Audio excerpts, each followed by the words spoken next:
USA, USA, USA.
The following program is a collection of stooges talking about happenings in the sports world. It is meant to be comedic informative. The opinions expressed on this show do not necessarily reflect the beliefs of their peers, their boss, or ESPN. There may be some cuss words because that's how humans in the real world talk. If you are young, please seek permission before watching any further. Hey.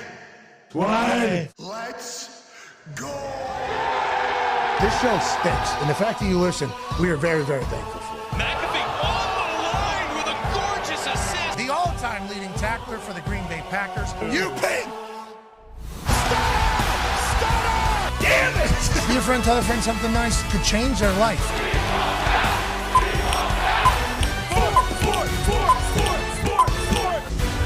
Welcome to the Pat McAfee Show.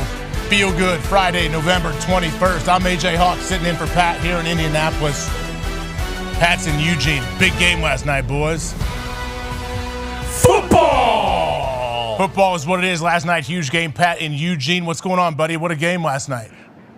Yeah, I'm all the way in Eugene, staring at some new green, checking out the new scenes, changing up the routine. Life is good. Autzen Stadium here in 40-degree weather with a little bit of fog over the beautiful pines that are lined from one side of this state to the other. Oregon hosts USC and a CFP conversation game for the weekend. Cannot wait for that. Dan Lanning will be joining us here in about 25 minutes or so. Game day will be live 9 a.m. Eastern on ESPN on all platforms it's available, and also still live on X on our account and at ESPN's account. That's been quite a little tag team, a little tandem, a little duo that has been spectacular, maybe transforming what the future of sports media looks like. But nonetheless, massive weekend here in Oregon. It's far, but it is beautiful. The fog kind of covers up the beauty a little bit, so you hop into a time capsule, you fly out here over Rockies, look down, it's so cool. It's just, that there's majestic mountains under that pitch black out there, and the more pitch black, the more majestic it is, because this is like where they helicopter in to go do their skiing stuff, part of the Rockies. You're way out there. Then you land, it's like, hey, well, close to not being able to get down because the visibility's low. And then you think to yourself, visibility's low. Well, I'm not even going to get a chance to see beautiful Oregon. And then before we went live here, a lot of these trees not even visible. It was just a gray basic wall that kind of took place. That thing has moved out. And now it has set the stage for a wonderful weekend here in Oregon, a wonderful weekend of ball. I can't wait for that. Now, to your point, AJ, last night, I'll tell you what, the AFC South, the AFC South is something to talk about. Now, I woke up yesterday morning, AJ, and it appeared very early from when you joined us that you had a differing opinion than I did. But I woke up yesterday morning, was down there in the sauna, then, face splash in a cold tub, in the gym as well. And Texans +6 just felt too obvious to me. It just was, why is my entire body, we're talking from my toes through my soul to my eyes and my hair, everything in me was like, Texans, let's put everything we own on Texans +6. It was a weird feeling, a weird intuition. So much so that I actually thought to myself, I maybe need this is too much. Then you hear the public money, 78% in the morning on the Buffalo Bills, -6. Then it ended up being 77%. It's like, wow, 23% of the people are seeing the same way I'm seeing. That might be really good or really bad. Good news for me, AJ. I'm seeing the fucking field. Hey, listen, the Texans did exactly what we thought they were going to do. The Texans defense, #1 in the entire NFL. Now, this is very similar to the situation that took place here in Oregon when Indiana came about 4 weeks ago. I've been watching the Indiana Hoosiers. I don't think a lot of people had been watching the Indiana Hoosiers. I knew that the Hoosiers were very good at ball. I don't know how many people are watching AFC South football whenever it's not on primetime. I don't know how many people are watching the Houston Texans or keeping up with the Houston Texans.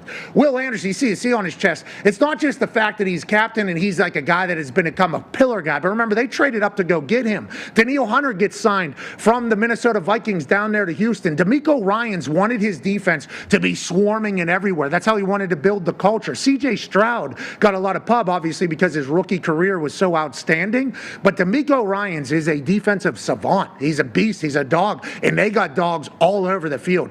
Josh Allen sacked 8 times, the most in his career. Obviously, his record at NRG Stadium, which was loud last night. Both myself and Coach McCarthy, and I think anybody that's ever played against the Houston Texans in a big game would compliment that environment. They were loud as hell last night. And I know Amazon Prime, they're not really big on let's turn up the crowd noise. That's kind of one of their things. I think we're learning that. Right? Yeah, I think that's what we're learning. Why is that? I don't understand that. Why is that?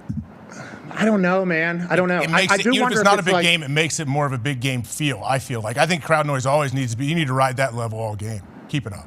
Yeah, they're a character, right? It's a part of the sport is the environment. That's why home field advantage is a thing. I think we view it that way because we know how important it is. And I think Houston Texans defense understand how important it is down there as well. And I'm not saying it's just because of the crowd down at NRG, but you get that defense with that crowd in a primetime game, it's that's going to be a weapon for sure.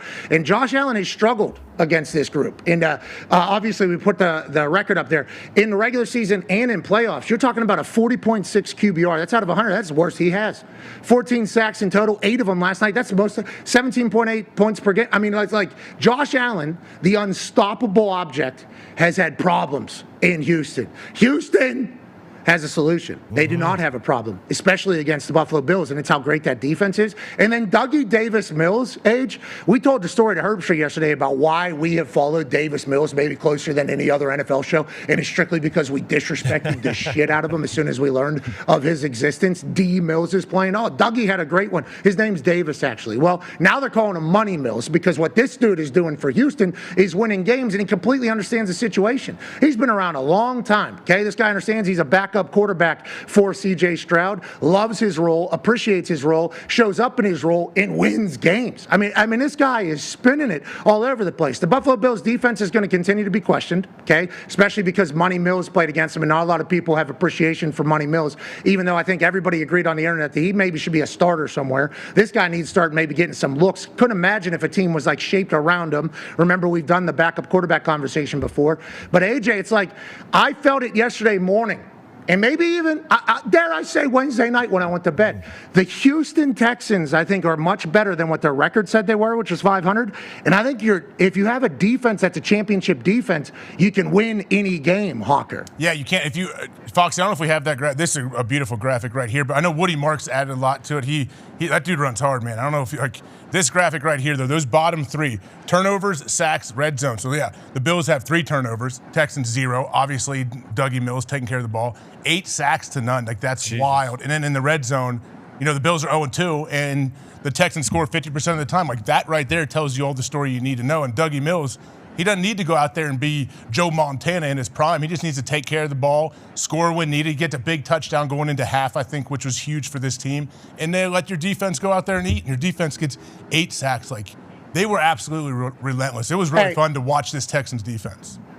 AJ, like me, were you worried there at the end, though? Yeah. When they pick up a 4th and 27, it's yep. And now, I didn't want to, cart before horse type situation. Hook and ladder here, 4th and 27. You would think that they would, be ready for that. But, I mean, just perfect biting on the corner there that leads to a perfect setup. I mean, annexation of Puerto Rico, obviously a great play in the history and the annals of football. The hook and ladder, one of the greatest plays in the history of football because it's basically a Hail Mary with a little close Sicilian involved. Let's go ahead and try to bait them, and it works to perfection. But I thought this was football gods and Josh Allen and Buffalo Bills saying, like, this has been cute, okay? This has been cute. My only deep shot, this guy, I don't know if he doesn't show up at team meetings or doesn't care that he doesn't show up at team meetings. I don't know what the hell's going on with Keon Coleman, but Josh Allen's looking around. What am I supposed to do? We got no deep shot. We got a defense that knows we got to go short. Okay, and we got a great defense that knows we got to go short throughout the entire game. But in the end, MVPs are going to do MVP shit. That's what I was thinking here. As we were kind of, I think we were over the Rockies at this point as this was kind of happening. Yeah. I'm like, oh no, Texans are going to Texans this thing. I think Texans are going to blow this. The Buffalo Bills maybe going to Buffalo Bills this, and instead they still get a stop. There's like so many times that the Houston Texans answered. You talked about right before half. Houston Texans answer right there. 4th and 27. Football God saying you probably lose this. Texans answer here with a pick. It's like I'm proud, and I'm not obviously the Colts run the AFC South, so it's not, okay? But like D'Amico Ryan's team, the resiliency, the mental toughness, the fortitude, the talent, it's like they don't get talked about a lot down there, but they're good. They're a good ball team. They're a good football team. They are a good football team. So whenever you talk about the AFC South, you got Jacksonville Jaguars. They're back, right? Yeah. They got questioned, I guess, at quarterback still, but it feels like that's always going to be for Trevor Lawrence. He was the highest, like, what is the points? I don't know. What would it be? Graded? Highest graded. UBR? Highest graded. One of those things? Yeah, but is it the 151? I don't know. But he was this guy's supposed to be the guy. So he's always going to be judged until he wins, especially with some of the shit that we've seen. But it's like Jacksonville Jaguars, much better spot. Houston Texans, very good football team. And then the Indianapolis Colts are the best team in football. So the AFC South might be the new powerhouse. I don't know if anybody wants to talk about it. And the Buffalo Bills just happened to fall victim to that last night. And the Buffalo Bills have to figure a lot of shit out, I think, Age. I think they got to figure a lot of shit out. I think that is something that the Buffalo Bills are going to have to do. I mean, they were under attack by this Houston Texans defense. I love how they run to the ball. And, like, the amount of pressure, 8 sacks is a gigantic number, but Josh Allen, he never really felt like he'd get comfortable in the pocket. He's throwing off his back foot. He's doing this all game long, no matter what. Like, I was talking to Connor before he came on air. There was a 2nd or 3rd down they're showing, and they show Will Anderson and Hunter walking on the field together. And they both were it looked like 2 Terminators coming out to kill people. Yeah. They looked so awesome and intimidating and thinking all 3 levels. I just love this defense, honestly. I know Matt Burke, the defensive coordinator there, he's a great coach as well. But when you play defense like this, look how much fun they're all having. Everybody on the defense is having fun. The 15, 16 guys all that rotate in and get to play in this defense, they're just itching to get in. They can't wait to get off that sideline and go make a play. And it seems like whoever they put in there, they're going to go after the quarterback, and that's where it all starts, man. If you get penetration, good luck for opposing offenses. Great culture, feels like. Great culture on the defensive side. And it feels like, just strictly because the offense isn't great, they don't get talked about. Number 1 defense in the league. And, AJ, you'd be able to speak to this more than me, obviously. I just had a chance to witness it from the sideline. But whenever you got two dudes, okay, if you got 2 dudes, obviously that changes the math for the chips and who has to be where and who do you double. You can't double everybody. That should open up for everybody else. When you got 2 dudes, I watched Dwight Freeney and Robert Mathis. Both of them, Dwight Freeney in the Hall of Fame. Robert Mathis will end up in the Hall of Fame because strip sack record, all the different stuff that he has. He'll end up being a Hall of Famer. I got to watch them for 4 years, 5 years. It was awesome. It was a plan. It was a roster plan, strategy. Hey, listen, Peyton and the boys are going to get a lead, and then we're going to let these dudes just wreck the game, basically. We're just going to let them take it over. They're going to have to drop back and pass at some point, and we're going to get them. They're going to close. I mean, it's a special strategy if you have special dudes, and they certainly do. Caserio has certainly figured it out. Last 3 games, 11.5 sacks out of these 2. That's problematic for everybody. Yeah, that's problematic for everybody. Yep. If you can wreck a game on both sides of the offensive line, yeah, you can beat anybody. And 8 sacks last night for Josh Allen. I know he's thinking to himself, what the hell? They still almost won that game. So Bills, great football team. Houston Texans, great football team. Let's go to one half of the Hammer. Dahn. Gumpy's muted. He yelled. I would like everybody to know that. We picked it up. We got it. That's a sick clock. Oh, sweet. All is well. It is a sick clock. A guy named Shane made that for us because underneath that thing is just an outlet, basically. And then if you go this way just a little bit, oh, he's dancing. He's dancing. You see him? Gotcha. You see who's there? You see who's right there? Who? You see who's in the back living that sweet life? Is that Mr. Foss? Yeah, Big Foss. Yes, there he is. Foster's living the sweet life in the president's suite up here. We're in a great spot. But Gumpy, hammer. Dahn. Nailed it. Okay, Cowboy, AP, Tone. Tone, what ended up being the numbers? Who all won? And what? There wasn't. I didn't see a lot of people celebrating massive hits last night. Go ahead, Tone. No, 73. It closed. You talked about it being during the show that 77, 78% were on the Bills. It closed 73% on the Bills, so a little bit more came in on the Texans later before kickoff, but not too much. This was another loss for the public. And then the under hit as well, obviously, because only 2 field goals in the second half. It looked like it was going to fly over in the first half, which was super surprising. And then very low scoring, cagey affair in the second half. So the under also hit there as well. And we are off to another hot start this week for the books. Yeah, we are off to a hot start. I want to let you know. I'm feeling real good. As I was watching that game unfold, I'm like, hold on now, Age. Hold on. Yeah. Hey, not good for the sports books if I'm starting to just get these intuitions that are on top of it. So I wanted to let everybody know I thought it was going to carry over maybe. I looked at this weekend slate, didn't have any of those feels. I don't know. Really? You know, other than the Colts, it feels like yesterday was just a one-time thing. I thought maybe this was going to be. I thought it was going to be for the rest of the season. I thought I was going to wake up this morning, I was going to look at that book, and I was going to be like, "Oh, talk to me, football god. What is the next one?" You know, like I was starting to get very, very comfortable in myself as the fog continues to kind of bellow in here. My God. Eugene, Oregon. Now that is. That could scare some people. That could freak some people out. But whenever you see this type of stuff around here, that means one thing and one thing alone. It's football season. Hell yeah. It's 39 degrees. Can't see shit, but Autzen Stadium is going to be electrifying tomorrow. Okay, so sportsbooks anyways. I thought I was going to have it, Age. I thought I was going to have it this morning. I thought I was going to be able to look at the sportsbook and kind of do my thing. I thought I was going to have feeling for every single game. Only one I know is the Colts going into the Chiefs' kingdom. Everything else, I think we got a pretty good question mark next to. We'll obviously make a pick for all these games by the end of today. Have a packed show today. We're going to have Coach Lanning from Oregon obviously on here in about 15 minutes or so. Bo Nix will join us, quarterback for the Denver Broncos. He's doing some amazing thing. Former quarterback here, obviously, for the Oregon Ducks. Coach Saban will join us if he can land. Oh, yeah. I don't know how anybody's landing. I was going to say, that marine layer is thick. That's good. Hey, that's good scientific lingo right there. Joe Nardo would be pumped with what you just did. And rest in peace to him, obviously. But, yeah, it is. I think that's going to be the thing. So we will monitor if Coach – I guess we'll be able to tell from right here. Okay? Yeah. True. If we could see some trees in the next hour or so, Coach Saban will be on the show. Because I think he's potentially – Circling? They're circling. Oh, no. Can we get – if you got Starlink, we could talk to him now. That would be very entertaining. Can you see his plane? He doesn't. We've talked about that. We've talked about that. He needs to get on that ASAP. Those helmets are beautiful. Okay, so let's get to last night's game, though. A couple things that we wanted to point out that we thought were cool and special. I'll tell you what, that umpire stepping in to be the Whitecap after Whitecap tears whatever, Achilles injury, ACL maybe, whatever the injury is. And I appreciate that he wouldn't get carted off. He said, let me go. Let me walk off this field like others have in the past. And we will obviously wish him Godspeed on his. I do not bring that card out here. Nope. This Whitecap, for him. these stripes cannot be seen getting carted off the field. For the ones that have come before me, save the cart for when I get off the field. In between these lines, I got to drag my body and caucus for the good of the game.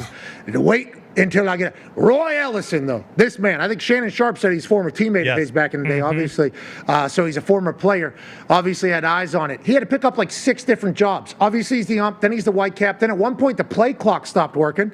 So he had to say, all right, I will keep the play clock. And he has to scream that basically to people as it's kind of happening. So last night, MVP in my eyes, the Houston Texans defense. The second MVP, Tommy Townsend. Well, absolutely perfect punt. Third MVP, Dougie Davis-Mills.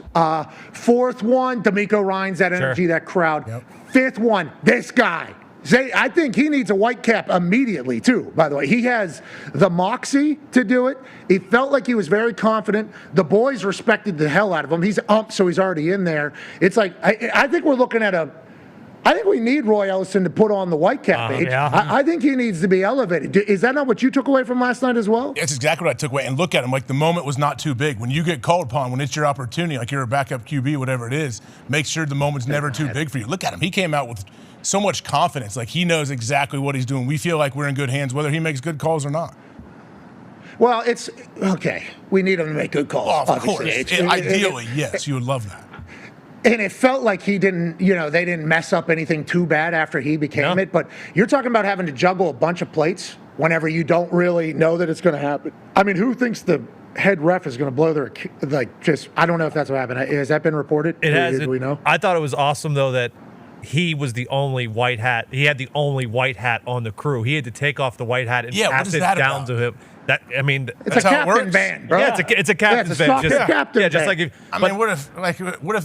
Think how sweaty that thing probably was. You want to throw that hat on? Yeah, you have to. Sometimes you have to. Part of the game. The internet was super impressed. They would have never let that happen during COVID. We know that. Ellison they had backup hats back then, I bet. Ellison got 0 reps last week as a white cap. So, like, for him to come in and do that, like, oh, jeez. You're telling me he got no reps as a white cap? No, none. Good for him. None. Good for him. He didn't even watch film as a white cap. That guy that tore his Achilles is a white cap. That guy's been reffing for, 100 years. I've seen that guy for so long.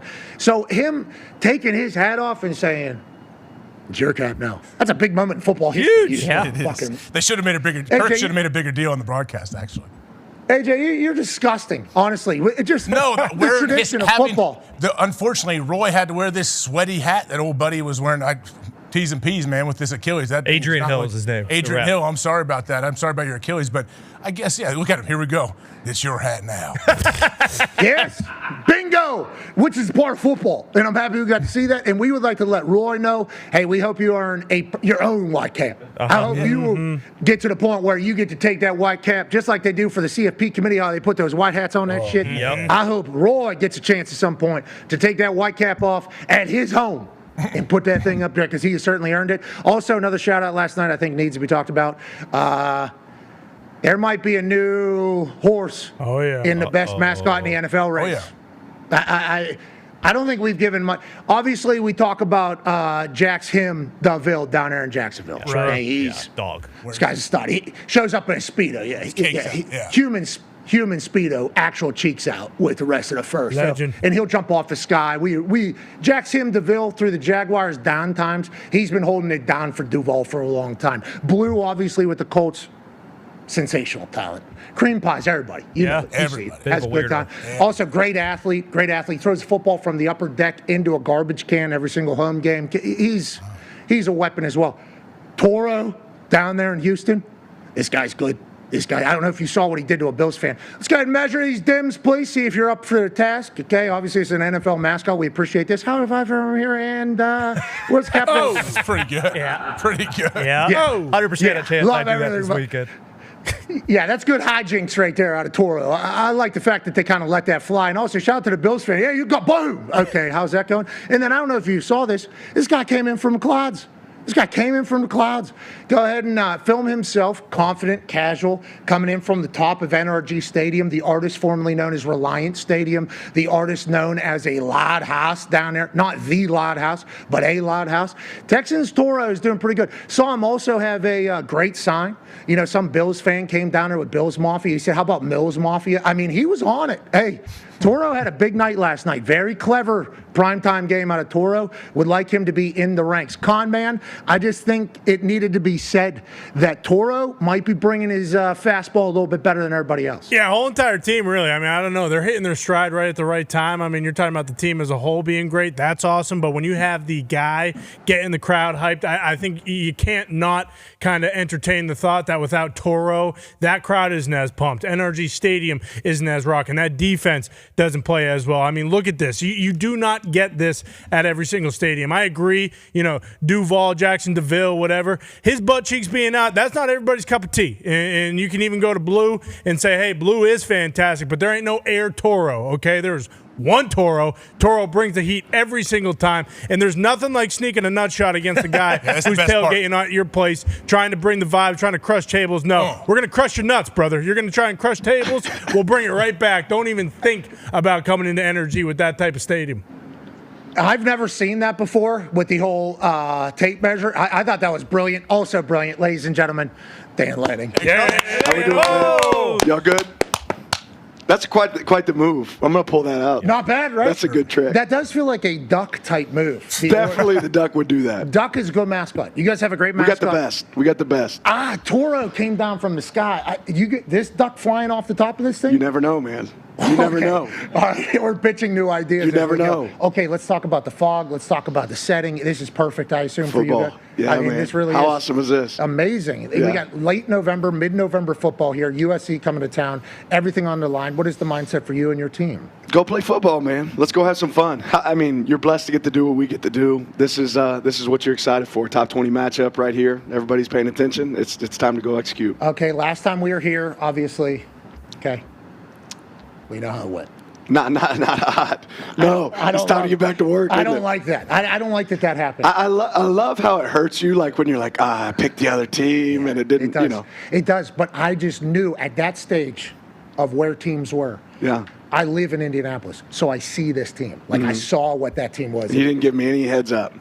You didn't want to give me any heads up. Hey, Fernando's really good, dude. You need to know this. But I thought that team had come along very quickly. I thought like they developed and matured as a team early in the season. Yeah. And I think not a lot of people knew that. So that's why at that time against you guys, I thought that your team from them till now is seemingly. We're growing, man. Did you like the loss? I never like losses. That's BS. But do I think we grew from the loss? Absolutely. You know, we've improved since then. You know, they're a really good team. There's no doubt about that. But we're not the same team either, and I'm sure they're not. So, but we're not playing them. We're playing SC. So it's time to get ready for those boys. Okay. So what do you see from them? Obviously, Lincoln Riley always going to have a great offense. Yeah. They do an unbelievable job on offense. They're really balanced when it comes to being able to run the ball and throw the ball. You get to see him play, a gritty game against Iowa last week where they bang heads a little bit, and then obviously Lemon came out in the second half and was dominant. So they've got great wideouts. They do a good job changing the picture on defense. So it's a great challenge for us. AJ has a question for you back in Big Ten country, Indianapolis, Indiana. Yeah, AJ, Coach, hit me.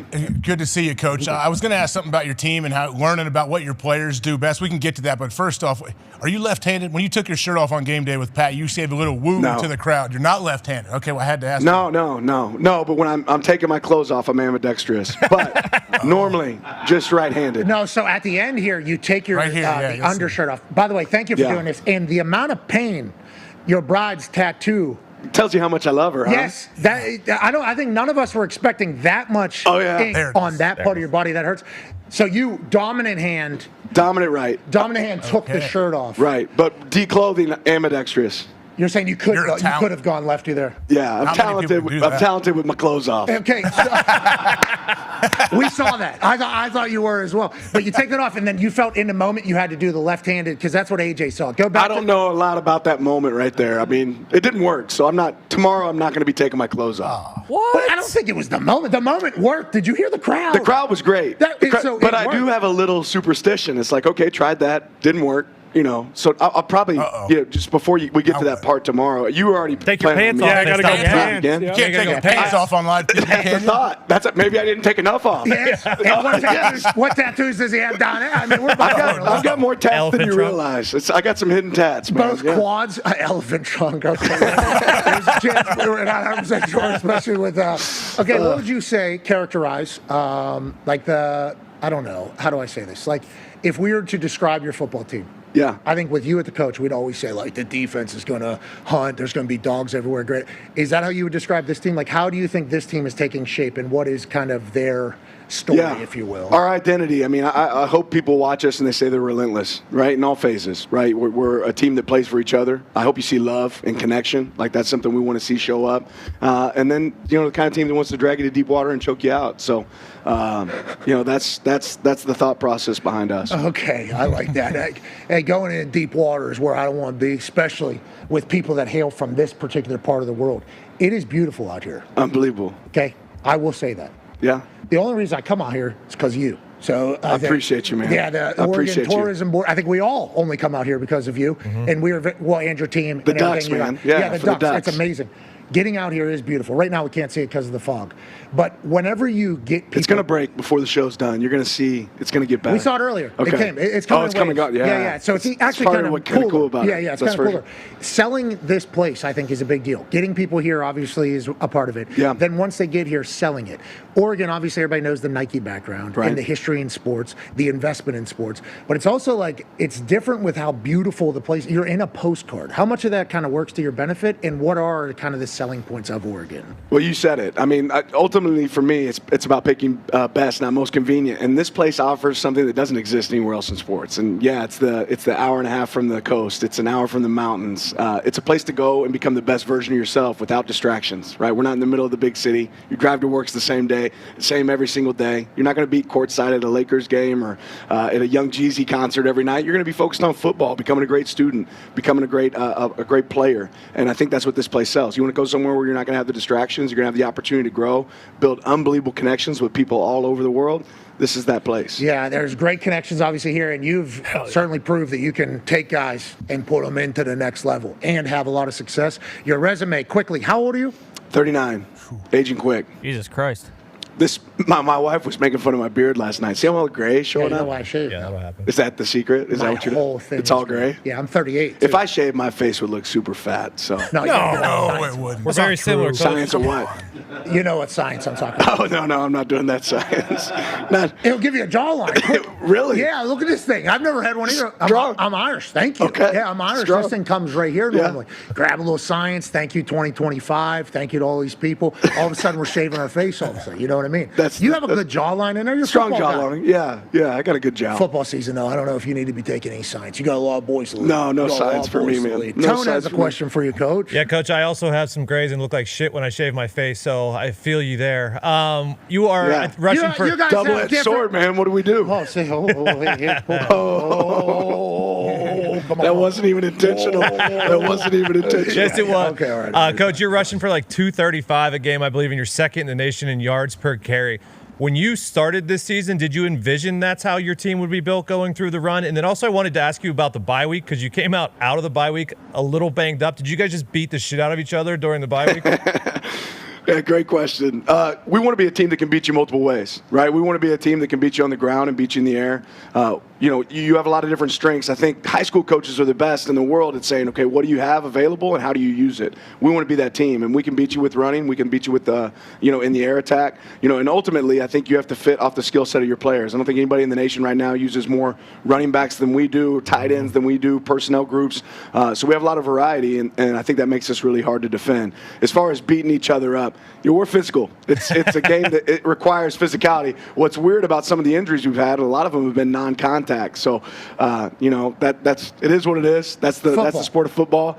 But strength in numbers has shown up for us, and we always say next man up. Got to be ready to roll, and we've had some guys do a great job stepping up. Next man up is obviously a mantra that a lot of football teams carry because there is going to be injuries regardless. Your mantras week to week, though, are pretty legendary. Yeah.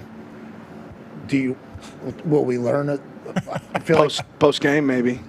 Is this one sweet? Is this No, it's nothing special, man. What?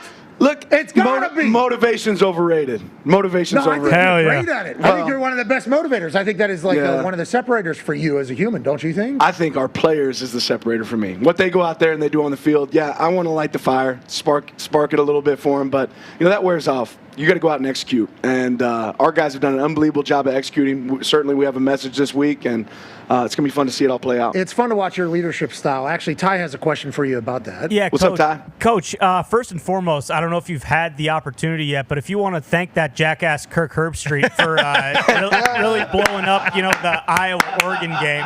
I sent an apology to Pat about that. I knew, Ty, that would bother you. Well, Can you at least give me a little Lou Holtz question here before it's all said? You know what? I can. Listen, Coach, I don't think I've ever seen anyone do this, but during that Iowa game, you're getting pissed on in the rain, and you got, a cotton sweatshirt on. I'm thinking, Jesus Christ, is this guy a psychopath? But I am curious, when did you kind of adopt that mantra and say, hey, you know what? Fuck the rain gear. I don't need that garbage. I'm going to be in the same stuff that my boys are in because I want to show them, hey, listen, I'm in the fight with you guys. I would like to say, though, so I'm just curious, when did you start doing that? But also, Coach, it's getting late in the season. It's getting cold.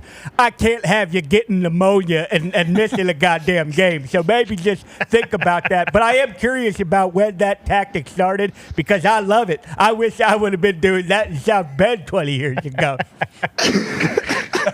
Coach, thank you. It's an honor to get a question from you. Yeah, I don't know. I've always kind of been that way. You might catch me at practice, rip a top off just so these guys can know, hey, look, it's not bad. Let's go play ball. So that's kind of always been my mindset. I came into the locker room at the Iowa game, and there was like this little contraption that was supposed to be like a heat warmer or something. It's like, what's this? A microphone? You guys at the mic, the locker room?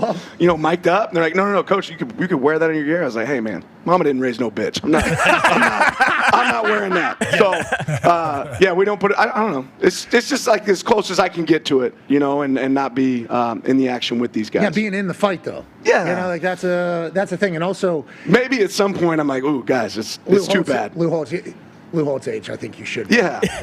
But at that point, I'm sure I'll start putting a jacket on at some point. How about Lou Holtz though? Just finding some real inspiration almost from you. He said he's one of the goats. He said if he could go back, he would take from you. Is that what he said, Ty? Is that what Lou Holtz said? Is that what he said? Yeah, absolutely. I was wearing the bunny ears over my. I had the making sure. I tell you what, one thing Coach Lou doesn't want to be on the sideline is cold. That's when he starts being a mean cuss. He maybe taking some players off the field.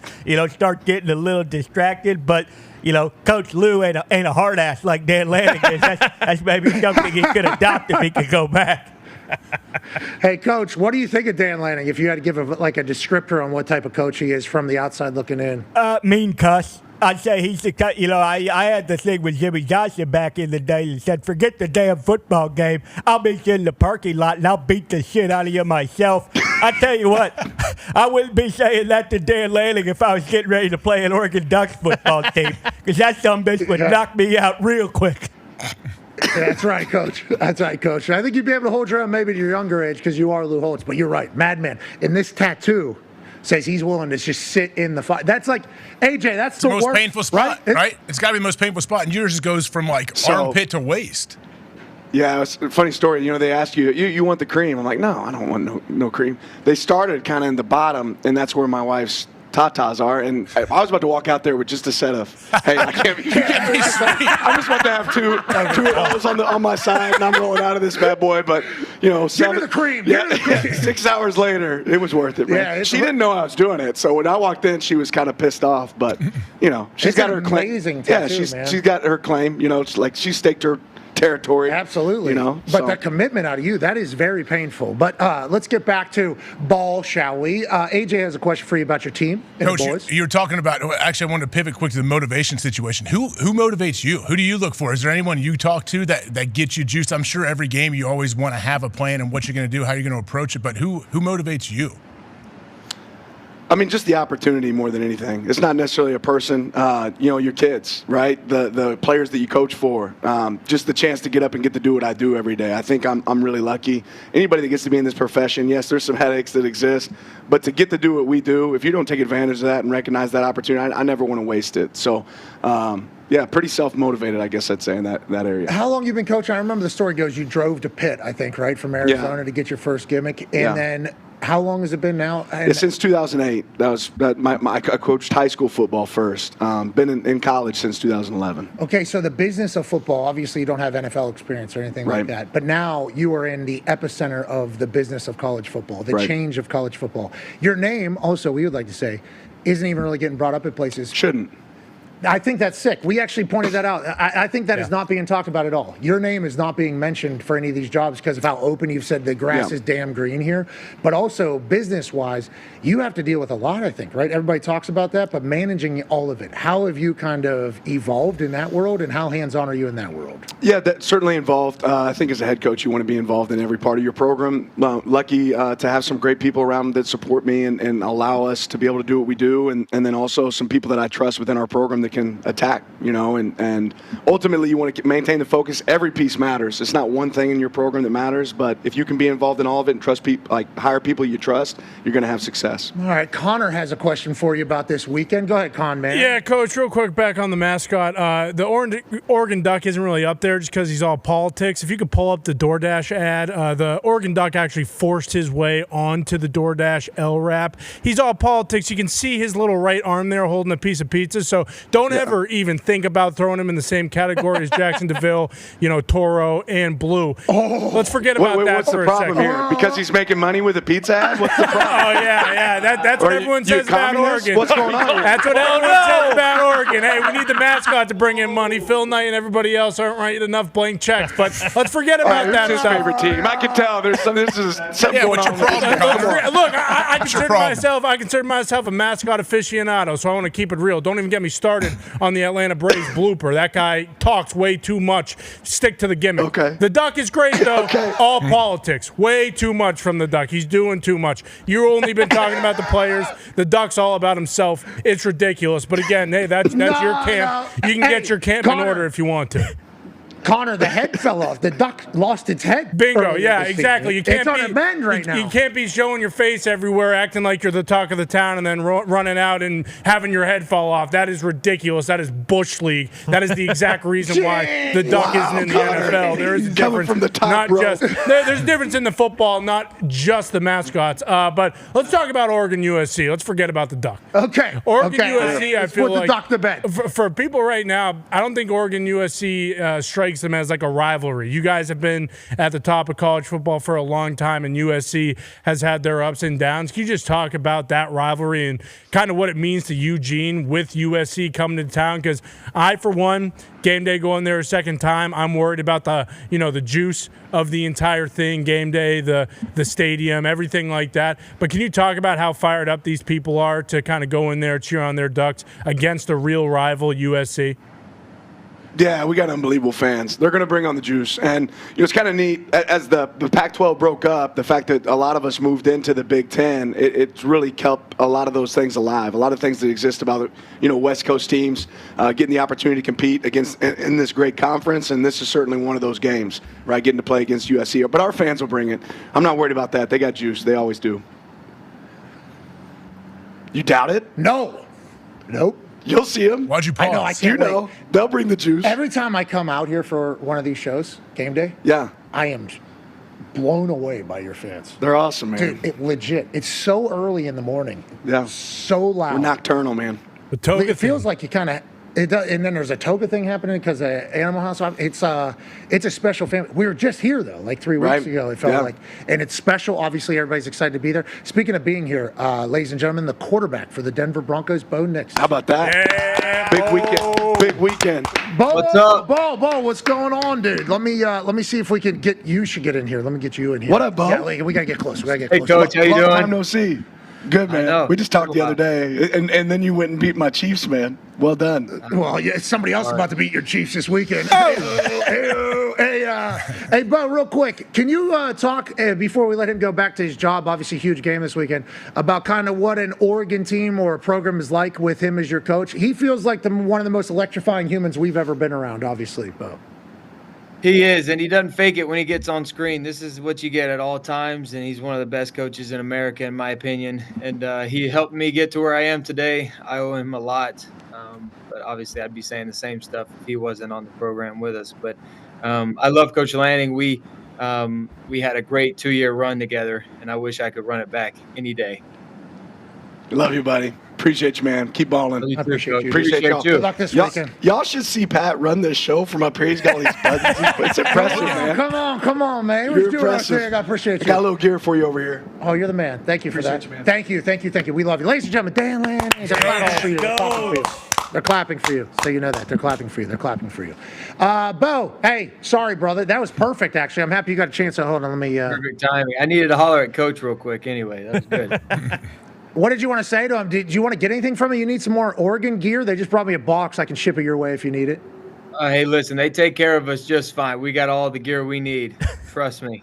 I know. Yeah, it seems like that's kind of been the story about Oregon way before the NIL era. Always had the greatest gear. This place is special. There's a fog happening right now behind me that is absolutely outrageous and doing some numbers to our cameras currently. So we appreciate you kind of dodge, duck, dip, diving, and dodging with us. Let's talk about you. So we had Sean Payton on the show the night you were drafted during our draft spectacular, and he couldn't stop talking about how it was like love at first meet with you. Obviously, he loved the film, but then once he started talking to you, the person, it was like an instant connection. What was that from your side? Did you feel that as well? Because there's obviously, AJ got drafted number 5 overall. Obviously, he got drafted high. I got picked 222, you know. So we're kind of in the same boat here. But whenever, like, there's some teams you feel a better connection with, there's some coaches you feel a better connection and you're, like, hoping for. Is that something that happened with Sean Payton? And don't feel obligated to say yes, even though you kind of are in this moment. But what are your thoughts of, like, from Sean Payton meeting him to now? Well, I loved our visit when he came out to Eugene. We were able to sit down and really go through a couple hour long meeting, talking football with him and Davis, my quarterback coach now, and we just literally went through an install and we talked a lot about football, where it originated, how he got it, and we watched some video along with it, watched some of my stuff, how it compared, and I always knew we had just similar background, similar style. He likes the quick game, he likes the shots, and obviously I love throwing the football. So for me, it was it was all about going to a place to be with a coach that, in my opinion, had so much knowledge and so much experience that I could learn from, and that's exactly what I got with Coach. And then I think underrated is Davis Webb, my quarterback coach. He's just he's always prepared me extremely well, especially from the get-go. He played the position and know what it's like to walk into a game, and so he prepares me on a very good level, and we're always ready for the task at hand. I love to hear that about you and your coaches. Your coaches feel the same exact way about you. That's a beautiful thing. That means you're an absolute dog on the field and off the field. We respect and appreciate that, especially with the future of the NFL being in your hands. From last year to this year, going into the season, you guys were like Super Bowl darlings by everybody. And it was always because how good the defense is. This defense can win. Sean Payton going to be good on offense is how everybody just kind of views Sean Payton. For you, from last year to this year, whole different ball game? Understanding what NFL defenses are doing, understanding what your offense is. Like, how do you describe last year versus this year? And you guys obviously up and to the right, brother. Congratulations on all the hard work. Well, thank you. But it definitely, one, starts with a defense. In this league, you got to be able to stop people. And it comes down to the end so many times to where we just feel comfortable with our defense that they're going to go out there and get a stop no matter what happens. They rush the passer at a all-time effective way, and they do a great job downfield covering guys and make open field tackles, a lot of erasers on that defense. So we know at all times you're going to have to stop people, and if you can stop people, that's the name of the game. And offensively, we're at times we've been great this year, at times we've struggled, but I think when it matters most, we know how to go down there and just finish out the game and do what we need to do to close it out. And it's not always an easy 4 quarters. Everybody acts like we're great in the fourth quarter, but I just think we're great at finishing the football game. And we have timely possessions where we score points, we score touchdowns, we get a field goal, whatever it may be. We tend to go down there and do it. But at the same time, we've done it for a couple weeks now in a row, but we still got to continue on this trek and continue this this role we're on. But it's not going to be easy. We got a really tough schedule down the stretch here, and we just got to find ways to continue to close out these close football games that we've been in. Yeah, I think closing out games and winning games is a trait that great teams have, and obviously you have 5 fourth-quarter comebacks this season. That's tied for the most alongside the Bears. That's some Hembo stats for you. It feels like we're just watching Will Lutz kind of come out and win games alongside every other kicker that is in a winning position and on a winning team. I want to let you know, Bo, you're fun to watch, and we've seen a lot of you. Ty has a question for you. Yeah, Bo, just curious, now with the way college football is, we a lot of times guys, they'll have one prolific year and then they're going to the NFL and getting drafted high. But with guys like you and, Brock Purdy comes to mind too, like a big talking point is these guys are so ready to play in the league because they started so much in college. Do you feel like that was the case with you, that you were kind of just ready to take that baton and run with it because you had so much experience playing college? Obviously, the NFL is next level. You have to improve and learn. But how ready did you feel like you were when you got into the NFL? I feel like I was as ready as I could be, but at the same time, the NFL's, it's its own league. It's its own thing to where you even have to get some experience in that before you feel like you're, super ready and prepared to go in each and every game. But I think playing as much as you can in college is only going to help a collegiate athlete, and it's only going to help for the future. And so a lot of these guys that, are making decisions, I think there's nothing wrong with going back and doing it again. And, being in college, learning from your coaches, learning from experience and seeing defenses over and over and being in different types of games and having different types of outcomes. I just don't think that's a bad thing. And I think in the grand scheme of things, when you look at myself, Jaden, all of us that spent a lot of time in college, CJ. It's just showed up and we've been able to, it's shown and it's allowed us to grow, I think, as younger players and have some success early. What's your dims? What dimension? Sorry, you feel like you're a bit of a stout individual. Are you? I'm thinking 225. First of all, I didn't know where you were going with dims there for a minute. I was gonna have to ask what that meant, but I'm glad you clarified. I'm 6'2", 215, so I feel like there's so many of us in the league that are around 6'2", 6'3", 6'10", or 210 to 225, 230. I feel like we all fall in that category, and I'm right there in the middle. Okay, so they use that for traits whenever they're scouting guys and everything like that, but I think it matters. You have to be a little bit bigger to take some of the hits.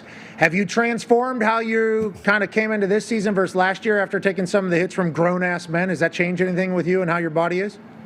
That's a great question. I focused this offseason on maximizing, and it sounds crazy, but maximizing how athletic I think I can be and not neglecting that and just being able to run as fast as I possibly can and be able to move as quick as I can. And the size is always going to, be there. And I feel like, 215 for my frame is plenty. I can get up to, 220 and it's like, I don't feel much of a difference, but I think the strength is there. And I think at this point in your career, with the college strength and conditioning program where you worried about strength, I think now because everybody in the league's athletic. If you can move away from people, if you can run, if you can try to avoid some guys and run for a first down, I think that's where defenses, they can't stand it. So a lot of us, going into the league, if you look at a lot of the guys in the league right now, up and coming, the guys that are just showing up, I think the ability to escape is what sets guys apart. You've seen Patrick do it for forever now. Josh does it at a high level. Obviously, Josh is different size than all of us. He's bigger than every single one of us, it feels like. But there's still an element of moving and getting away from the blitz and the pressures and being able to extend plays that I think just gives defenses a hard time. Yeah, I think everybody has to move nowadays. The strictly pocket quarterback is of days past. I think that's just natural evolution of athleticism amongst males potentially, and especially in sport of football. I don't know. I don't immediately think it. You guys need to stop taking hits, though. Okay? You guys need to stop taking hits. You big athletic guys. Hey, we're so super athletic. Okay. Well, get your ass out of bounds or get down. Okay? Because our league depends on you. All right? So you need to know that. My livelihood, my happiness, okay, my daughter, I love her, my family, love my family. I will get happiness from my family, okay? But my happiness comes from NFL football. And you assholes, okay, you super athletic now, new quarterbacks, need to just, let's not be as alpha all the time, okay? Let's just not take hits because we need you, okay? These eyes need you out there, all right? You got that? I got it. And trust me, there's nobody that wants to avoid these big shots more than me. No, me. I think it's me. Sean Payton. Now, go ahead. No, yeah, Sean Payton probably as well. Yeah. Sorry. Okay, let's talk about the youth of your team, seemingly. Go ahead, Tone. Yeah, Bo, obviously everybody knows Courtland Sutton. He's been in the league for a long time. He's been great for a long time. But your other wide receivers, Pat Bryant's a rookie. Troy Franklin, second year. He's only 22 years old. Marvin Mims, I believe, is only 23 years old, too. Obviously, you being young and coming in with these guys and building with these guys, is it exciting because you know that you're also young and that you can continue just to keep getting better? Absolutely. It's being young is a great thing, but it's also, in the league, they don't really wait on you. So you got to, mature as quick as you can. But we have a very, all of those guys that you just, listed, they're extremely mature. They're great football players, and they're only going to get better in this, during the season and then in their careers. But I think it's good that we're all learning together, and we know that there's sort of a hurry to get better. It's like as fast as you can get better, especially in the situation we're in, going, leading, our division and playing really good football. The urgency to even get better is there. And, it's great to have younger guys. They all have fresh legs. They can run all day. They're eager, they're excited, they show up to work each and every day. And I think they're just very competitive dudes that, we all just want to show up and do whatever we can to win. And right now we're doing that. Now there's a lot of room to grow, and, we can just watch over and over things that we can get better at. But I think that's the fun part of football. Yeah, you guys are number one team in the AFC. Okay, you said, we're leading the division, blah, blah, blah, blah, blah. You're the number one team in the AFC. Yes, above the Colts. I actually had to have them pull this graphic up from my little monitor here to see where exactly we were sitting and where they were sitting, because I wanted to talk shit immediately, and then I was showing this graphic. It's like, okay, Broncos number one team in the AFC. Everybody needs to relax. Okay, everybody needs to show them their respect, as they should. Speaking of respect, your teammates are showing you a lot of respect. Go ahead, man. Yeah, Bo, a lot of us are prisoners of the moment, and I would definitely throw myself in that category, so I apologize if you've ever seen any of my tweets about you. I'd take them all back, especially after your unbelievable performance against the Chiefs. It feels like you have kind of silenced all the doubters. And Adam Trotman gave a great post game just about people who do talk crazy about you. And, you go out and have that performance and it's unbelievable and you beat the Chiefs. And then the conversation this week is more so about the Chiefs losing than the Broncos, going out there and getting a massive win. Do you guys have that bunker mentality within the, the building where, hey, everybody else can talk about whatever the hell they want? We're 9-2. We're the 1 seed. At the end of the day, that is indisputable. They can't really say anything about that. How is the team when it comes to that mentality? And does this feel like one of the closest teams you've ever been on? We actually do talk about how close our team is.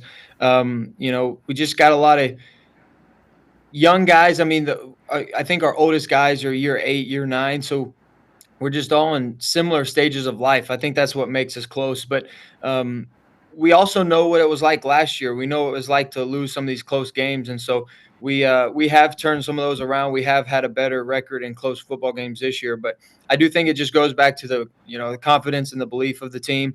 We believe that we can win these games. We're not going up and I feel like last year sometimes we didn't expect or didn't think we were going to find a way to win at the end. And then after a couple of those games this year that went our way, we just kind of felt like, hey, guys, we got this. We can win these close games. We got really good defense that we can lean on. We got offensive playmakers that are going to make plays when time comes. And then Will's done a great job in clutch time. And so when you look at our team, look at how close we are, we just know what it can be like on the other side. So we don't try to get too focused up in the narrative or the perception.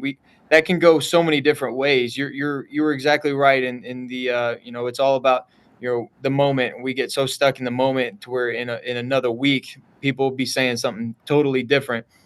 So we try not to get too caught up in the chaos of what's going on outside. We just try to, live within our building and go to work every day, find ways to get better.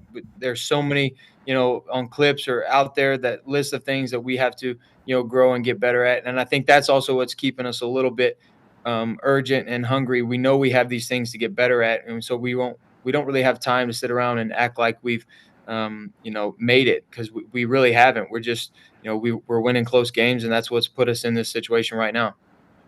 Hell yeah, Bo. Hey, I don't know if you know this man or not, but it's a compliment when I say this, and I think a lot of people take it the same way. I don't want you to take it any other way. You sound exactly like Kevin O'Connell when you're speaking, and that's good, not bad. Every answer you give is like of a leadership, what you're hoping for your quarterback to be, and we appreciate the hell out of you. I want to give you a nice shot here of these trees and maybe take you back to your time in Eugene and maybe get a little feeling as they test the sky cam for tomorrow's massive game against USC here at Autzen. We appreciate the hell out of you, Bo. Good luck the rest of the way. Stay healthy. Thank you so much for having me today. And by the way, go Ducks. They're going to get it done. What's the final score? What's the score? Yeah. I think Dante and the boys, they'll put up 31 points, and our defense will hold them to 17. It'll be 31-17 ball game. Ooh, it's pretty good. You're the man. Ladies and gentlemen, college football analyst. If they give up 17, they will be mad, though. Okay.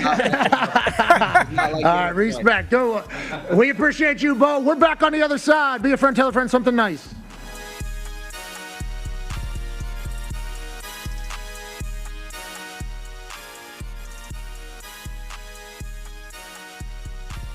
It's electrifying here in Happy Valley. We're lucky to be here. And, the way you win this is you have be the first 300 people here and you get a ticket. And then we randomly select a ticket, and that person gets an opportunity to kick a 33-yard field goal for an undetermined amount of money. This week, we had our man, William, right? What's your name? William, yes, sir.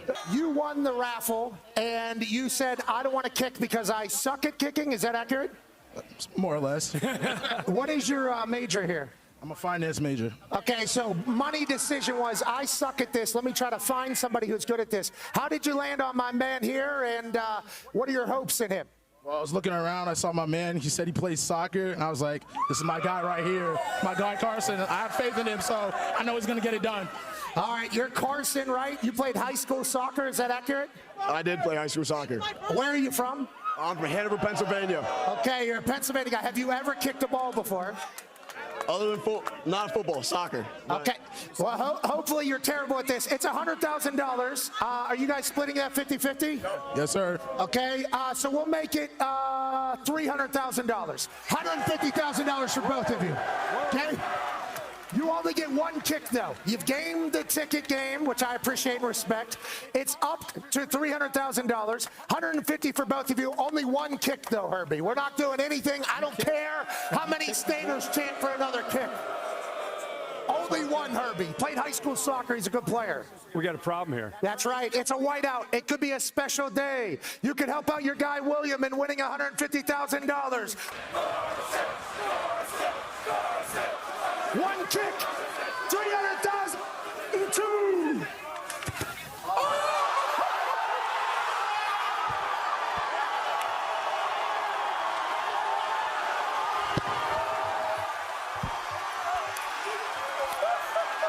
You got them.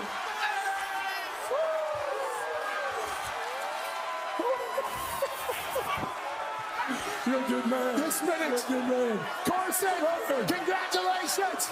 You crushed that. William, way to go. No, It has been an expensive year out here at the field goal kick. Carson, I'm proud of you, buddy. 300,000, 150 to you, 150 to you. Good finance decisions were made. And the first top six whiteout has a magical vibe and an expensive one. Roar! Roar! Roar! Thank you. Goodbye.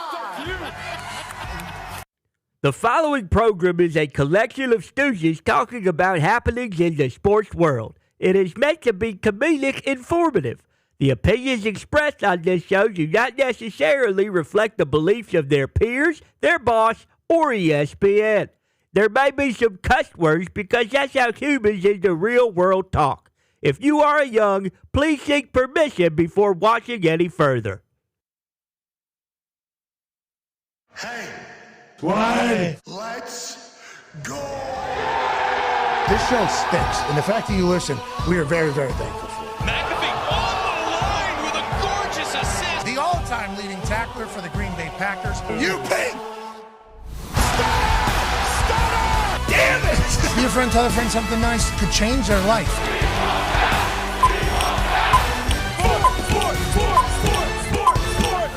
Welcome back, hour 2 of the Pat McAfee Show. I'm AJ Hawk sitting here at Pat's desk. Feel good Friday, November 21st. Wow, boys, we're really here. We're doing it. Yeah, we are. Football! It's what's happening. Autzen Stadium with a beautiful view. There you go, Pat. I see you. Look at the fog rolls out, and here we are. Like you're in a new place. It seems like. Yeah, the fog rolls in, the fog rolls out. It's ball season. Let's all ball out. So I think the good news about what has taken place this morning is we got the eeriness of Eugene, Oregon in there. Kind of set the scene for what USC is going to have to walk into tomorrow. Lincoln Riley and the boys have to take on an Oregon team that is different and better and only looking for the college football playoff at this moment. Only one loss, and the college football playoff committee has said, listen, Oregon, you don't be messing around out here. Dan Lanning joined us earlier. He was awesome. Bo Nix joined us earlier. He was awesome. The view has now become absolutely spectacular back here. And tomorrow morning should be absolutely electrifying on College Game Day, which will be live on X and ESPN. I guess it's been a huge year for all of college ball, even with the hiccup in, hey, we don't get along with each other right now because we both are trying to make our businesses survive, which is certainly something that took place in the middle of ball. Don't love that happened at all. None of us do, but we're happy to be on the other side of it. It should be a glorious football weekend, and it started great last night as the Houston Texans get a gigantic dub over the Buffalo Bills. And now the entire conversation leading into Week 12 is this Buffalo Bills team going to win Super Bowl, AJ? Is this Buffalo Bills team going to win Super Bowl? Or are they just going to have the best player in ball and not be able to get it done? And how do they transform into a team that gets Lombardi? And that's what happens in Week 12 when you lose on Thursday night to the Houston Texans and get sacked 8 times and have a defense that's not able to get a stop whenever you need it, AJ Hawk. Yeah, that's the problem. Like, if you're going to lose a game, lose a 1 o'clock Sunday game, right? That not a whole lot of people see. Like, when you lose a primetime game, especially a game like this to where you get sacked 8 times and turn the ball over 3 times as a team, yeah, I think people are going to question you a little bit more than they normally would. I was on record saying I thought these Buffalo Bills were a team that was going to the Super Bowl this year. I can't say I'm as confident in that statement as I was maybe a couple months ago right now. I don't know, man. They've been banged up, obviously, but Josh Allen is a generational talent. And for whatever reason, his team can't figure it out. What the hell's going on with Keon Coleman? Yeah, what is happening? What's the official statement? What's the official statement from the coaches? Is there anything? I think the official statement was just he's a shitbird. I don't know if there was any other official statement. I mean, if you're the... But he showed up late, right? Did they say he showed up late to something? So last week, I guess he missed a team meeting. Yeah. And they said he missed a team meeting. And then this Thursday, I saw they kind of blamed it on like, well, it was a short week, so, he just needs to keep stacking days so we can get him out there next week. And then I saw Tyrell Shavers. Sorry, my bad. I saw Tyrell Shavers, the rookie wide receiver, talk about their relationship about he's the big brother and Keon Coleman's the little brother. Yeah, I think that's Trace McGrady Keon Coleman. Yeah, he's part of ownership. He obviously, I think, from ownership going down and talk to young Buck OG in sports, who is, how many years did he play? We just watched him play in Atlanta a couple years ago. Is T-Mac? How many years did Vince play? Oh, Vince played 20, I think. Yeah, this is Tracy McGrady. How many years did T-Mac play? Oh, I want to say at least 15 because he had Magic to Raptors. 15. Did we see? We saw Vince. Did we see T-Mac? No, just Vince. I know we saw Vince. Right. Yeah. Go ahead. Yeah. No T-Mac. That was like Vince's kind of like last go around when we saw him in Atlanta. Did I see T-Mac in a Pacers? I don't know. Whenever you just think of like legend and you think like super OG whenever you think of like certain guys. T-Mac obviously one of them. Him talking to young players saying, hey, you got to tighten your shit up. I think Deion Dawkins said the same thing last week after the game. Said, hey, I think you need to tighten this thing up. You need to continue to grow. It's like, I hate hearing that. And in a Buffalo Bills building, I like that they're holding him accountable, but I didn't think this was possible in that building, AJ. Like, I thought that was kind of not really the thing, which I guess is why they're trying to publicly make sure people know that it's not their thing. Like, hey, yeah, this guy's not acting right. This is not how this is going to go, is seemingly what the Buffalo Bills are not only saying to Keon Coleman, but to anybody that is to join the Buffalo Bills. Like, this is not what we're about over here, AJ. Yeah, I would think that's the thing where the coach is setting the tone, letting people know, like, let everybody else know. Hey, if you're going to show up late, if you're not going to be a pro, which we always talk about being a pro, like, there's consequences for your actions, and that's what you're doing. You're trying to make sure you cut this off right now from Keon Coleman, but you also, hey, none of these young guys coming into your facility, they know that, hey, they sat Keon Coleman for a primetime game. Like, hey, you can't be doing this kind of stuff. We won't tolerate it. With no deep threat. They sat Keon Coleman with no deep threat. They needed him. When they actually, they really needed him. They could have used him last night, obviously. Yeah, they need Keon Coleman, and they're like, nope, we're not doing it, which I appreciate them saying. I respect it, yeah. Yeah, we will not jeopardize our culture for anything. There is nothing that will get in the way of that. I respect it. Schottenheimer had to make some tough decisions.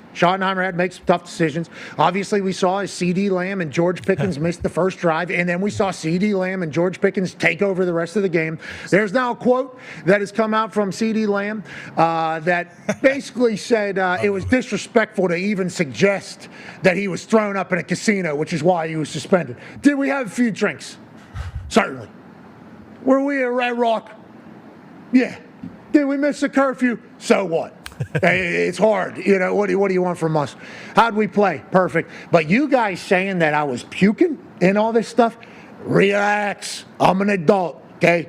I can hoot with the Owls, soar with the Eagles. Always have. You saw how we played. Let's just talk about that. Now, we can't be missing curfew, which I assume is what Shawty said. Boys, come on, this is like the most Las Vegas thing of all time. You can't just miss curfew in Las Vegas. And CeeDee Lamb and George Pickens say you never walk away from a heater.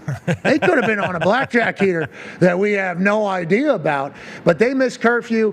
CeeDee comes out with one of the most legendary quotes of all time, and Shawty and the Dallas Cowboys move on after a massive win. That's kind of how I see this all unfolding, but I don't like the trend here of team meetings and curfews and all this shit being missed. We're in the middle of big-time football right now, boys. This is November. We're trying to win a damn Super Bowl out here, and maybe, Jerry Jones going on the record and saying, you think I give a fuck about football right now? There's $100 billion of natural gas underneath our feet right now. You think I care about football? Maybe that sets a little bit of a standard around everybody else so you don't have to be completely locked in. Or maybe they just missed curfew accidentally. Shotty had to punish them, and there is two biggest stars. Be who you can afford to be, basically, and they go crazy after making a mistake. I'm happy that we kind of move on. This isn't a big deal. I'm happy CeeDee Lamb had a hilarious quote, but I don't like the trend of potentially people just, not respecting the profession of being an athlete. You know what I mean, AJ? I'm not saying that this is that, but I'm saying Keon Coleman's story, this story, if we go back to last year with what we were hearing out of the Colts, but it's like, I think I don't think any generation is immune to people not being pros. But in 2025, I didn't think it was going to happen anymore because how business-oriented everybody is, basically, if that makes sense, AJ. Oh, yeah, and these guys have, been treated like professionals since they were probably 12 years old. You know how good they are in the different 7-on-7 teams and travel teams, AAU basketball. They understand what it's about. But think about it, you can kind of turn around. The Miami Dolphins, I know Gump's sitting over there with you. We heard a lot of stuff coming out. We heard a head coach even say, what am I going to do, fine them? These guys don't care about getting fined money. And we haven't heard a whole lot of that stuff, and they've actually won a few ball games now. Yeah, we figured it out. Jack Jones told us he loves Coach. He called him a genius. As you guys can see, Gumpy has his microphone pointed directly at the desk. Perfect. As you guys can see there. There we go. Sick clock, though. Sick clock. Sick clocks. So underneath that clock there, can you lift the clock? How is it taped on, or what is it? You can lift it. No, it's kind of look at that. It's just like an outlet. Yeah, a thermostat type thing there. Oh, wow. That thing's sweet. Wooden frame around it? That's old school. That wooden frame was just added, I do believe. Need some paint on it, especially in this weather. I haven't seen that yet. Yeah, so that wooden thing was just added by a man named Shane. Okay, Shane is an ops worker here at the stadium at Autzen, and that thing had no wood around it. That thermostat was just sitting over Gumpy's shoulder in this particular shot with where we are. President's Suite, very nice. They have like a little seemingly smoking area here of the suite, and then there's a spot over there. I don't want to describe it how I would view this particular area, but this feels like a smoking balcony. It's kind of covered, and there's seemingly stuff like, I don't know if that's what people are doing here, but that's how I would certainly view this presidential suite. Yeah. So very kind, thankful that they put us in here. Gumpy, that's the spot he's at, didn't have anything. Guy named Shane built all that this morning for Gumpy to cover that up. Think about that. Built that thing. The clock. He built that clock. He's a craftsman. I have no idea how you even, this Shane guy, hey, thank you, buddy. That's the Oregon difference. Baby Shane. Call him MacGyver. You could just drawn a picture on a sheet of paper maybe and taped it over. That'd be a half measure. There's a whole story behind it. There's a whole story behind it. That's good. That'd be an Ohio State thing to do. Oregon doesn't take half measures. Oh! Hey, who's the Big Ten champs right now? I don't know. Who is? Season's still going on. Oregon. Oregon's the reigning Big Ten champs.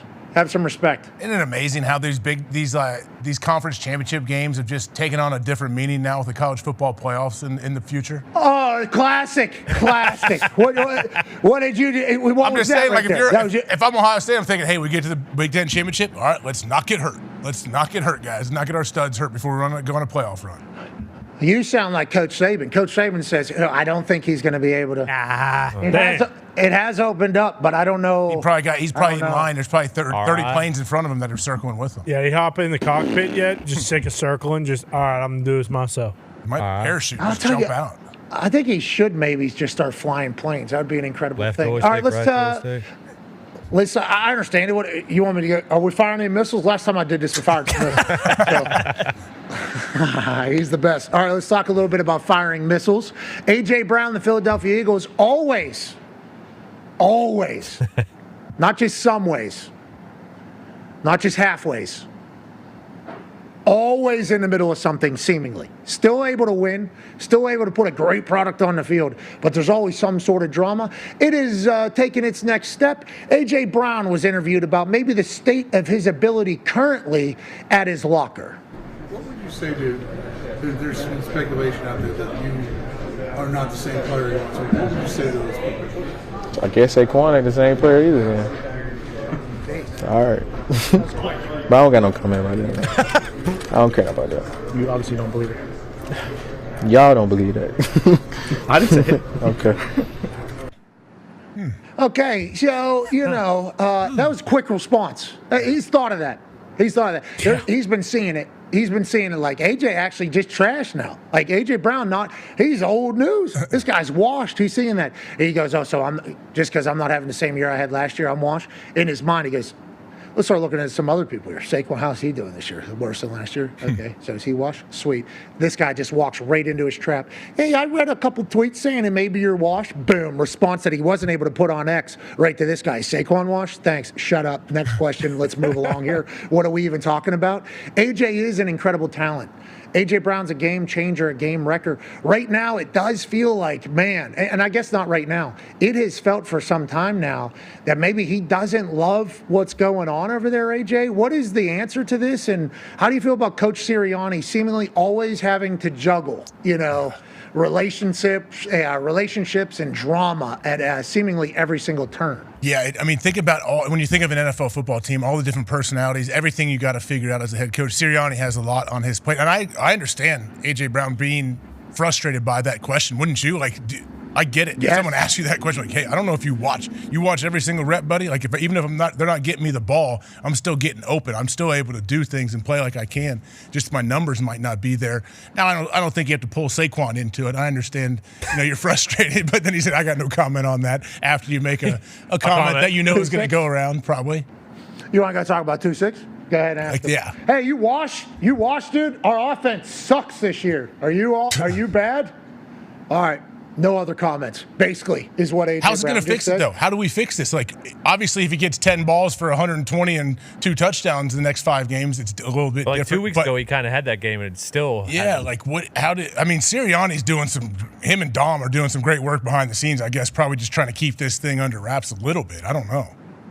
Well, last year, remember, it was a big conversation about the wide receivers not getting the ball. Like, hey, because Saquon Barkley kind of led the team through it all. Their run game and their offensive line was everything for that Philadelphia Eagles team. And then having Devontae and A.J. Brown as weapons over the top was certainly a nice added bonus to have 2 number ones that you can throw with whenever they have to stack the box. And they did all that. It was awesome to watch last year. Kelly Moe leaves, but they had an awesome offense last year.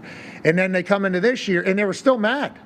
Everybody was still mad last year. Sirianni had to balance that. And then at the end of the season, whenever they win the Super Bowl, the 2 guys that dumped the Gatorade on Coach Sirianni are the 2 wide receivers that have potentially been underutilized all year, or maybe misrepresented in what they are to the offense, or what they are around the league because they didn't get as many touches because it was running game. They're the ones that dumped the thing. So it was like, obviously the Coach Sirianni was, having to manage that because he's former wide receiver. That guy can give you a 9, right? That's right. He can do it right now if you really wanted to. So he understands that. But it just only continues. It's only continued because I think their offense has gotten worse and they still haven't been able to do it. So it's like, was this inevitable? Was this brewing? And I don't know. Ty, what do you think inevitably happens with Coach Sirianni, the Philadelphia Eagles, A.J. Brown in the future? And Conman, if you want to tag this right after Ty talks about it, everybody's saying A.J. Brown wants to get back under the Vrabel coaching tree. Everybody's saying that's where A.J. Brown's trying to go. Is that how you feel like this ends, Ty, or what are your thoughts on how Coach Sirianni handles all this? I mean, yeah, it seems like that, like they're, Howie Roseman said at the trade deadline, like, hey, you don't trade away a guy like that when you're trying to win a Super Bowl, but it doesn't seem, and just based on what we do on Mondays with Overreaction Monday, like, I don't see a whole lot of people. People obviously don't love these kind of comments from A.J. Brown, but I think it's more so like they're talking about the offensive coordinator. They're talking about Kevin Patullo. Like, this guy can't get it figured out, and luckily they have maybe a generational defense this year that has kind of eased that a little bit, but it just, I think this comes on the heels. I think A.J. Brown either sat down with the owner or Howie Roseman and basically said, like, hey, from here on out, like, I promise I'm not going to be a distraction. And then for this to come out right away. But like Tony mentioned, like, they kind of had this thing where it was, hey, A.J. Brown, he had, I think, 1 catch for 4 yards 1 week. They win. And it gets really loud. And then the next week they come out and he has 10 catches in the first quarter, so but it's like at this point, they're still trying to win a Super Bowl. Like, and for Sirianni, I'm sure it's just like, this is Groundhog's Day. Like, we're 8-2 right now, and this is all people want to talk about. Am I ever going to have the opportunity where I can just walk in and be like, hey, you know what? We're pretty good. Like, I understand you guys are unbelievable players, but like, we really don't need to bitch about it. About anything. Every single game we play, like, we should win if we do what we're supposed to do. But yeah, it just, at this point, it's a story every single week, no matter what happens. So it's impossible to imagine that he's gonna all of a sudden next week just be like, you know what? Everything is kind of in perspective, and I want to be here. Like, it seems like he is ultimately just going to be traded at the end of the season. Well, and you've mentioned, like, Pat, that he, is always in the center or something, but he's also always been unbelievable since his rookie year. Like, he's never had a year where it's like, oh no, maybe A.J. Brown's losing a step. Like, nope, he is fantastic. And there's a clip of him sitting next to Jalen Hurts at the Super Bowl, and that was this year after they won. They're sharing lockers. It's great vibes. Everything is awesome. Celebration. We just won a ring. A.J. Brown, Jalen Hurts, both of their first Super Bowl victories after losing the Super Bowl 2 years prior. So it's not as if they don't have that in their bag, but we are so far removed from that moment, and I don't know what the relationship is like. Clearly, it's not what that video shows, though, because if it was, then we wouldn't be here having this conversation. And you mentioned, everyone is tagging him to New England. Throw myself in that. I am also saying, welcome to New England, buddy. You're going to love being a New England Patriot. But that's the thing. Look at the Patriots and Stephon Diggs. The whole entire conversation around Stephon Diggs for a long time, especially after he left the Bills, was diva. This guy only cares about how, he wants his balls. He wants his touchdowns, pause, as they say, his touchdowns, all those things. But at the same time, there is some sort of transparency in the building between coaches, McDaniel, Drake May, and Stephon Diggs that clearly isn't present with the Eagles. I don't know if they're telling him, one thing like he's going to get 10 passes in the first half every single game, and then that's not happening. But there is some sort of lack of communication, at least outside looking in, that it feels like. I don't know if it's lack of communication. I assume there is communication coming from Sirianni. I think there's something that happened. I saw a tweet that was going around too, and I don't know if that's necessarily it, but it does feel, and I think I saw Deshaun Jackson talking about it maybe on either his podcast or, who was he with? He was with former running back from Miami. Clinton Portis, I think. That's right. Portis. Clinton Portis. There it is, Clinton Portis. I got a chance to do TV with Clinton Portis back in the day on NFL Network. He's awesome. 2 a.m. call time.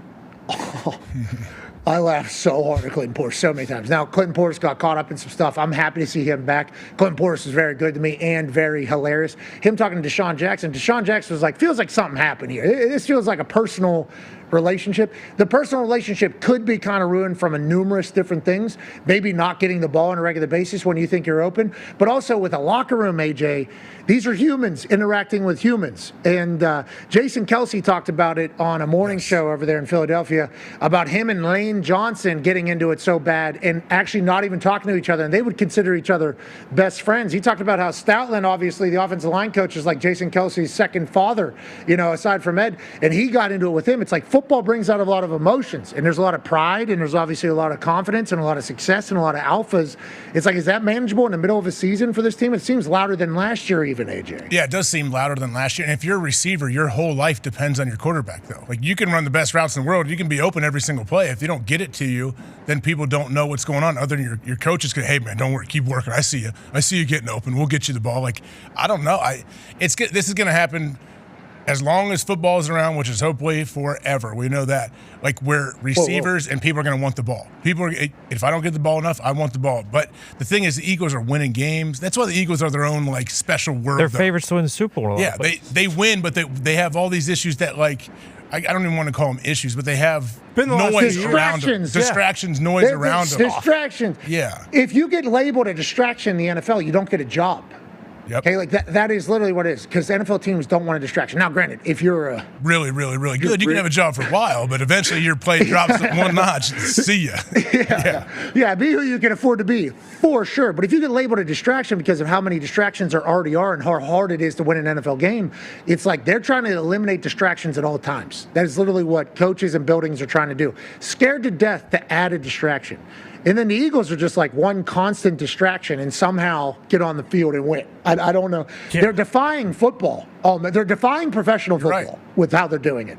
Because it's the teams that win are all locked in. I mean, the Patriots, their dynasty, the most you're going to hear out of any of them is, we got to get better on first down, second down, third down, and fourth down. How'd you play today? Good. Team played really good. We can obviously get better. Okay, that's all you heard out of them. Yeah. Did you talk to the media? No. Do you do any events? No. Do you do any of this? No. Just locked in because it's hard to win. So you're going to kind of do your thing. Now, certainly some things we've learned about were happening in that dynasty that could be considered a pretty big distraction. Pretty big. Probably the biggest, maybe biggest ever. Maybe biggest ever distraction happening at the same time as playing up there. But it was like super locked in. Kansas City Chiefs, like, hey, tucking our jerseys in, we're doing this, super locked in. Philadelphia Eagles, it's like drama. Yeah. Everywhere. Oh, yeah. At every turn. Even with the fans.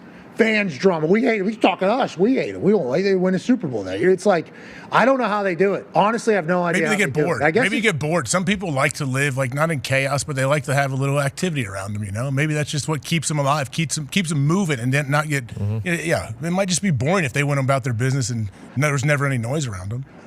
Maybe they need distractions so that they're not fully engulfed, So it's like, we need some other stuff to kind of keep us fresh so we can continue to kind of do our thing here. Sunday play game, we win. Yes, we did. How's it going? Let's ask the team. Oh, boy. Yeah, we won, I guess, but boy. Imagine Sirianni after a game. Like, he wins the game, and he's like, for like 2 seconds, like, yes. Whew. And then their PR guy comes in and lets them know what the headlines are, what they're talking about, what players may have just said at their locker 5 minutes ago. When did he say that? He said it while he's walking off the field to a fan at a camera. That thing's out right now already. Can I get 5 minutes of just happiness after a win, possibly? goes out to his press conference. I'm tired of talking about this. They don't all want to kill each other. I know what he said. I know we just won, but geez Louise, we're trying to get the next week. This is a long season. We just won a Super Bowl. It just never ends, it feels like. So congratulations to the Eagles still being able to do it. Yeah. And A.J. Brown, whatever your future is, can't wait to watch you play football. Now, you boys take it for about a minute, and I got something special that's about to pop in front of these pine trees. Uh-oh. Okay. Hey, Foxy, I don't know if we have it. We got a great slate of college games, I believe, this weekend that are going to pop up here. Oh, yes. Look at you guys always on the mark. Here we go. Tone, when you look at this, sorry about that quick mute we just had. I actually hit that button. We got a good surprise coming for us, boys. I just checked the back wall. Can't wait. But, Tone, when you see these games, which one's most intriguing to you? Like, we're at the part of the season where, like, we did this last week, and I was like, oh, all these games are playoff games. And we're here again. Like, Oklahoma and Mizzou, if you're Oklahoma, you cannot lose to Mizzou or you will definitely drop out after that huge win to Bama last week. Oregon and SC, if Oregon loses, I would not be shocked if they drop out, and SC kind of moves up into that spot. SMU is playing for a chance to get into the ACC title game as well as Louisville, but SMU has the better chance. Obviously, you have Montana State and Montana. That's number 2 versus number 3 game in FCS. Pitt and Georgia Tech is basically a playoff game to get to the ACC championship. And then if BYU keeps winning, they will be in the Big 12 championship, most likely against Texas Tech. Cincinnati still has a chance, though. So, just like last week, all these games that we have up here have serious playoff implications. Yeah, we got a great slate coming on. And Pat, no real way to intro this guy. Looks amazing. But, Pat, what do you got going on over in Eugene? Oregon Steve's here. Yeah, Oregon Steve. Hell yeah. A lot of the years you couldn't wear this. They're rivals, Pac-12. Yeah. Now they're in the Big Ten. And now they could be my Big Ten team. A little different class too. I don't want to start burying too much because I love Andrew. Look, I appreciate him, and obviously I appreciate the Stanford and Stanford Steve.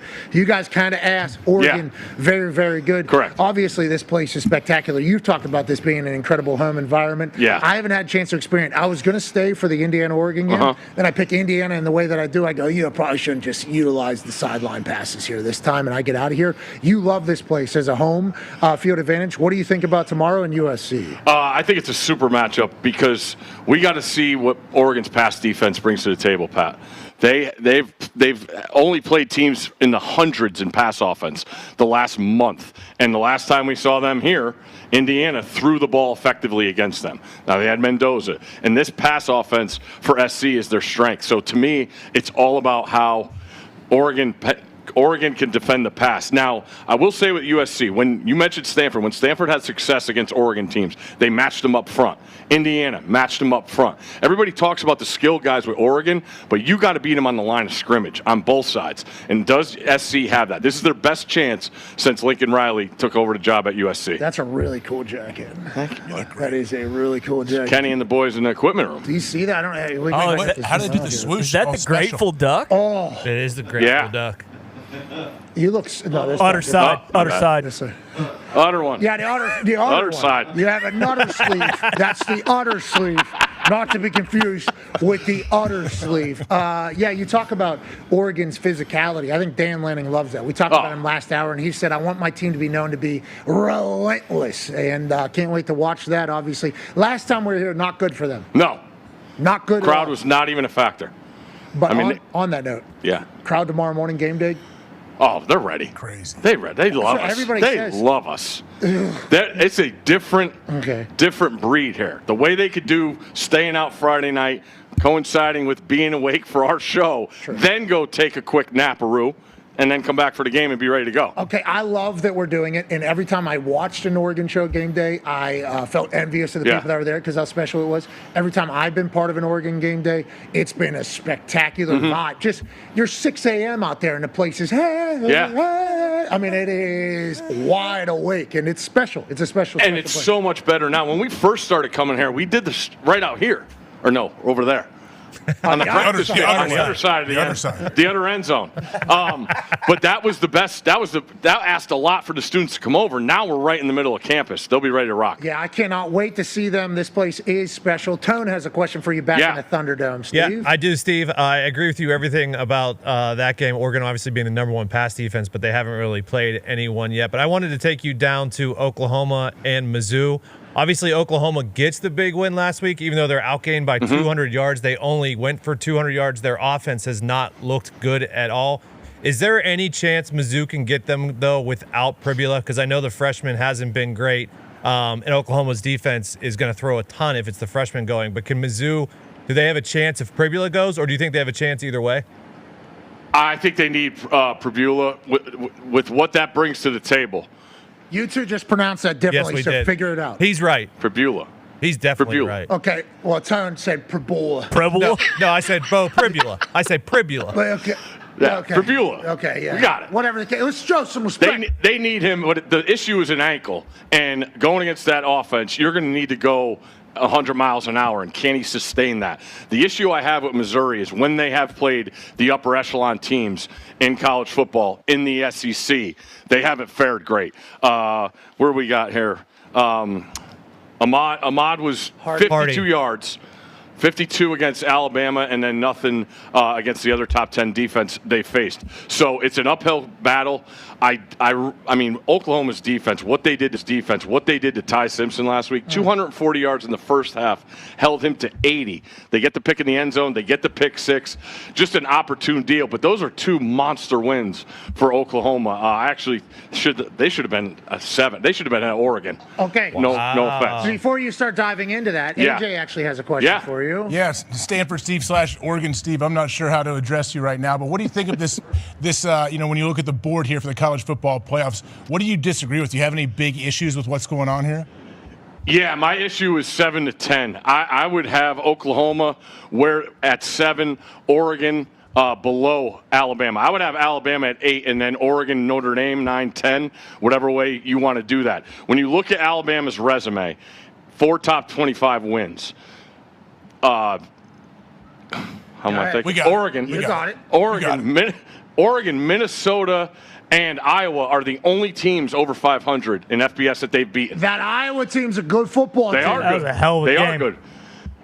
But I just look at the resumes, and to me, it's just showing the eye test is weighing more with all those coaches in the room, but also Alabama's getting penalized for that bad loss at Florida State. I didn't think it was a bad loss then, but the way Florida State's season has played out with losing all these games now and not looking like an upper-tier team, they're getting penalized for that loss. Do you think this is going to be consistent with how they view the rankings going forward, or is it like every week we should expect something different? Like, it was a big win, this was a bad loss, this is this. Do they kind of just, you know it a lot better than us, should we just expect multiple different reasons on why they picked what each week? Well, you look at a or team. is each committee different? Yeah, you look at it. I think every week it changes because the rankings are going to change. So, last week, Iowa was a top 25 win. Now they're not because they lost to SC and now they're out of the top 25. So the resumes are going to change, and that's what everybody wants to see with Miami and Notre Dame because they don't have a lot of data points to gain. But will that head-to-head end up being the big kicker at the end when the resumes are finalized? Miami, Notre Dame. What are your thoughts? Yeah, they play. I thought Notre Dame got rewarded big time for blowing out Pitt. I don't know how good Pitt is. You know, when you good team, but they do suck. You got Narduzzi? I'm just saying they got a lot to prove. Look at the schedule. Tyler Palco gave them a speech before last week. Yeah. Do you know that? Did you see the handshake after the game? Yeah. That looked a little dicey. What is that? I don't know. Yeah, Coach Freeman seemed like he didn't want to hear any of that. Is it the 100-0? You think? Is that the? I thought that maybe trying to, like Des said, trying to flip it over to Notre Dame side. Like, whoa, we're just coming in here to play a football game. So Marcus Freeman said, "Thanks, Narduz. 110-3. What are we even doing here as a football coach?" But you're saying Notre Dame gets rewarded seemingly for this Pitt win. We don't know. I don't know about Pitt yet. Pitt goes to Georgia Tech, and then they host Miami. We're going to know a lot more about Pitt. I mean, they were sneaking in the rankings, and now they're not. They got the freshman quarterback. They obviously didn't play well last week. When you get that stage and you get that opportunity against a team like Notre Dame, you got to play well. They didn't play well. I expect them to bounce back tomorrow. I'm not sure if they're going to win the game against Georgia Tech, but to me, Notre Dame got a lot of credit for beating that Pitt team. They were impressive, no doubt, but to jump all the way up, or jump the spots that they did and drop Bama behind them, I thought that was a lot. So Tone immediately, I think after maybe week 3 or week 4 of the college football season, Tone immediately goes, well, this reminds us, if Notre Dame wins every game by 30 going forward, are they going to get in the playoff? I said, no way. Just because I was a prisoner of the moment, I'm like, can't happen. Now, we know about Texas A&M, obviously. Texas A&M, vastly different view on them now versus maybe at the time. But that is kind of what they've done. They've become a dominant football team. In the eye test, if we're going strictly by eye test, Jeremiah Love, and they got Price as well. Jeremiah Love, though, after us talking to him, I love this. All right. I absolutely love this. I got an idea if we want to throw a little money on him for the Heisman Trophy. Okay, he's going to run for 800 yards against Syracuse and Stanford. Like, he's going to do whatever he wants. Okay, now he doesn't have conference championship Saturday to extend his, prowess as far as a Heisman Trophy winner. But everyone's saying that it's going to be Mendoza and Sayin. The winner of the Big Ten title game is going to win the Heisman. And I don't agree with that. I think that's going to be a defensive game. I don't know how impressive the quarterback play is going to be in that game. So if I get Love in these two monster showcases, he already showcased last week, I believe he deserves the Heisman. Reed? What about Marcel Reed? He's still got some work to do. I'm saying Jeremiah's got to get way ahead. He's got a chance. Now look at the. So are you NDSPN? Yeah, because we got SEC ESPN. Are you NDSPN? I'm trying to make a case. You guys were talking about how great you felt about the Texans. I got a little mojo going with this thing. You felt good about the Texans too, didn't you? It was stinky. Dude, I woke up in the morning. I don't know if you heard. I heard. Dude, never. Indiana beating Oregon. The most my body has ever felt. Like, if you listen to me make that pick, I literally say, congratulations to Indiana. They went as if I was a fortune teller and I knew what was going to happen. That's how I felt in that game. Yeah. Yesterday, same thing with the Houston Texans. And I wish I would get it more. Like, that would be really cool if that would start happening. So we got to wait till tomorrow morning. I don't know, because I thought I was going to wake up today and I was going to look at the board and I was just going to get a... Yeah. Get that feeling. The football gods are going to be like, hey, Pat, actually, we have chosen you to get it right now going forward because of how much it was yesterday. That Texans team, though, is legit. It feels like that defense is sick. Unbelievable. Sick. And Will Dougie Anderson. Mills, Stanford guy. Yeah. Good player. Didn't play a lot of college football, but he's played more in the pros now than he has college. 29 starts, I think, for the Houston Texans. That's more than at Stanford. What was that, COVID years? Or what? Yeah. Yep. There's but then no way Stanford was playing during COVID. You guys shut that down. We played, I think we got to 5 games that year. Really? Yeah, I think so. Too scared. 4-2, I think they went 4-2. Good ball club. I'm happy everybody was okay, by the way. A lot of athletes we heard got it, and they all survived. So we're happy that happened. Yeah. Those are wild times. California shut down. They weren't the only ones, though. It was like, it felt like everywhere was, because Let's move along. Where are the other boys? Yeah, Dougie Mills. Let's move along. Connor has a question for you, Stanford Steve. Yeah, Stanford, Oregon, Steve. I'm wondering what you think about the talent on the field tomorrow.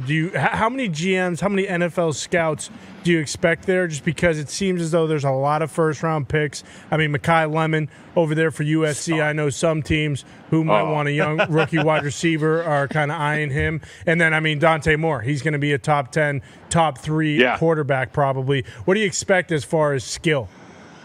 Well, I'm interested, Connor. It's funny you brought that up. At the Indiana-Oregon game, plenty were on the field in the pregame watching both quarterbacks. And now we don't know what Dante's going to do with the status. I mean, the way it sounds is that if these quarterbacks are going to keep getting paid, they're going to come back to college. That might be the opportunity for him, if knowing that everybody wants a quarterback in the first round, for him to go. So I'm interested to see what scouts are back to show that, because then they're in on Dante Moore. So that is interesting. But the wide receiver core for SC is awesome. Mekhi Lemon is an absolute stud. I know Ty saw Kirk Ferentz's comments about him, talking about a player maybe he hasn't seen in 20 years. I mean, he was dominant last week in leading that comeback to a win. And then Lane's just a perfect offset guy on the other side who has a ton of height. But that's the deal I have to see with SC, is the offensive and defensive line. The great SC teams had studs, pros up there, and they've come up here and beaten Oregon. Now, it's been a while. They've only played here 3 times, I think, since 2011. But SC has to win up front, and that's what the test is. I thought they played great, both these teams, against an Iowa team who I think is very good up front. Oregon rolled up their sleeves and ran the ball down Iowa's throat, and that was the biggest shocker to me in that game. And Iowa couldn't get to the fog? The quarterback last week, and that's what provided the comeback for SC. So the lines of scrimmage are enormous, especially for SC in this atmosphere tomorrow. Yeah, it's getting foggy up here, and Stanford Steve's bringing the heat. Obviously, we appreciate that. Excited to see the scouts and the NFL talent that are on the field tomorrow. The weekend slate features one in Montana.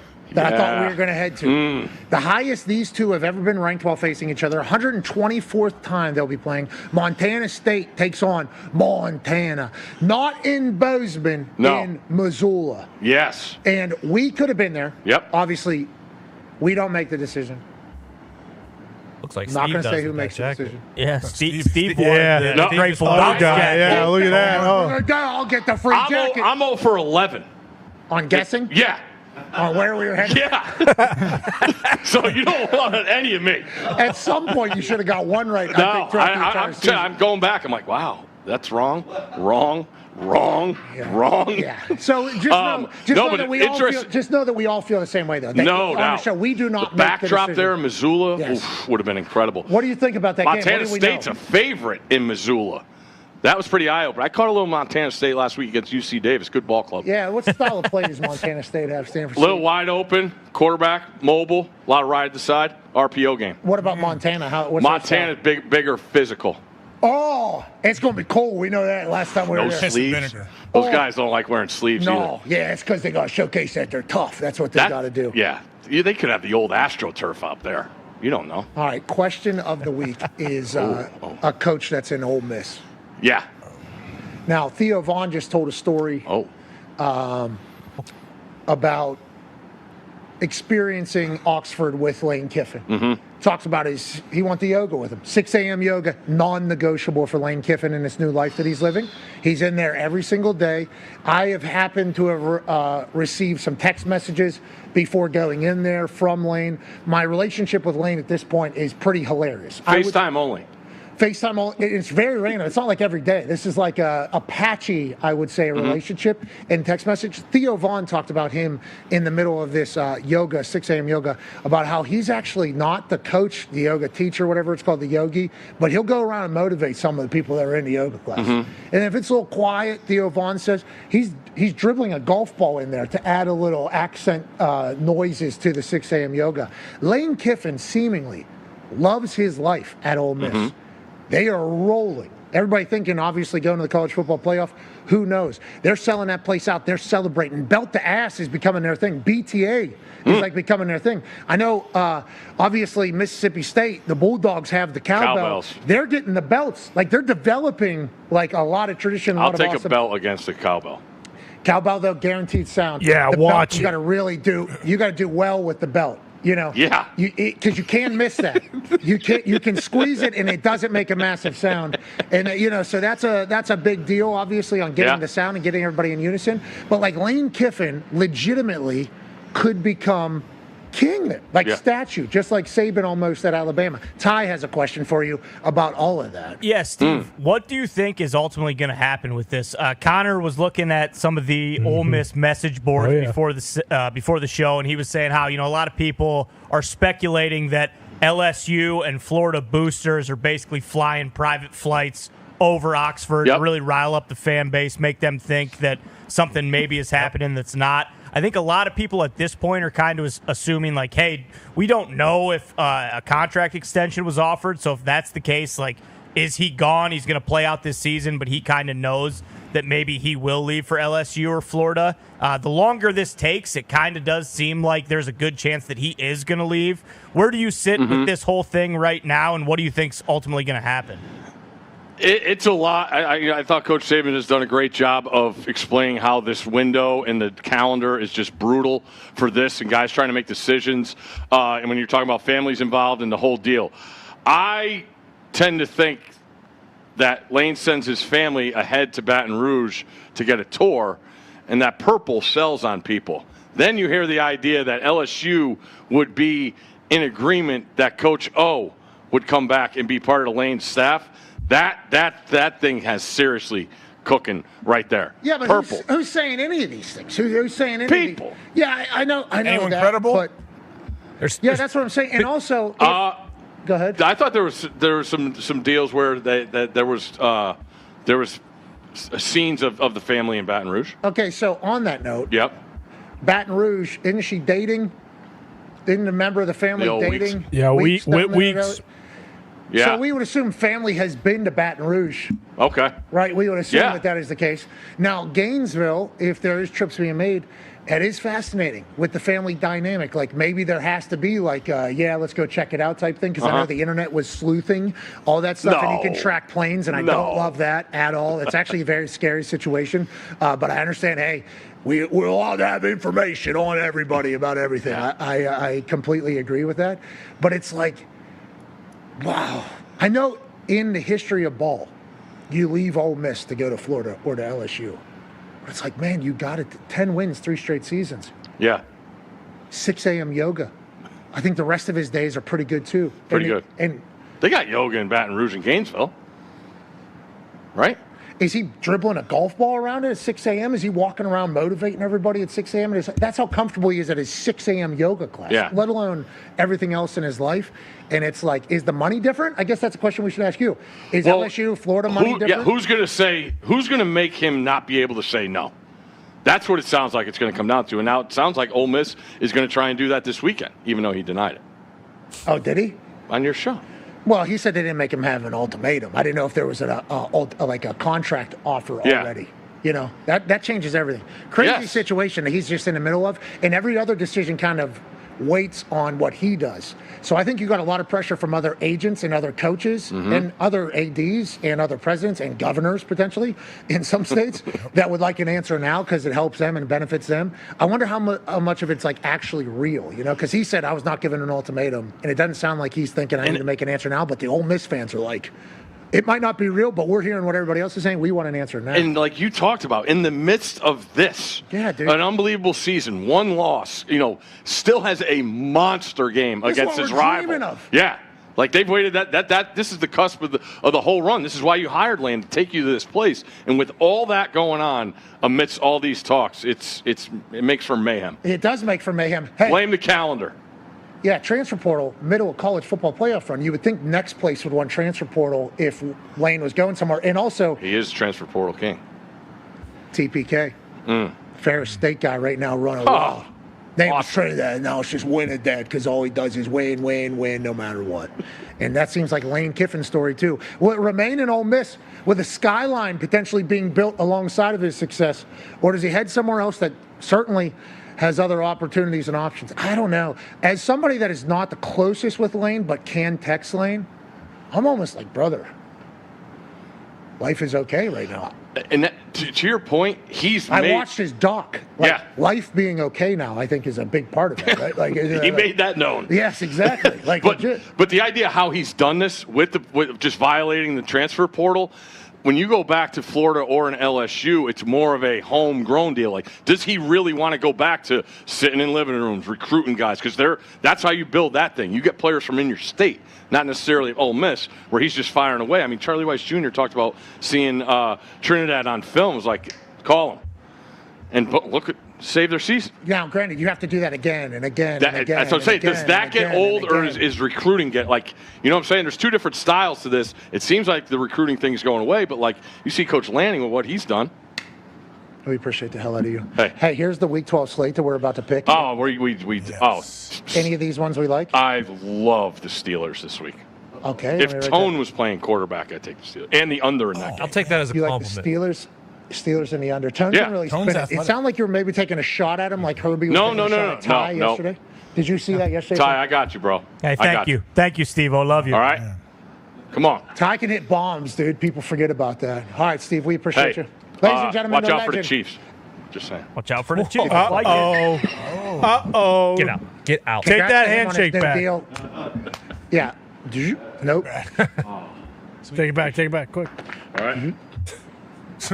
See you, buddy. I appreciate you. What was that about? That was tough. Shot in the way Why is he out. doing It was a great hit, too, up until then. Yeah. What's that? I like these artsy shots that you do. Oh, like just me. Pop your little skull in there. I just have to ask a question.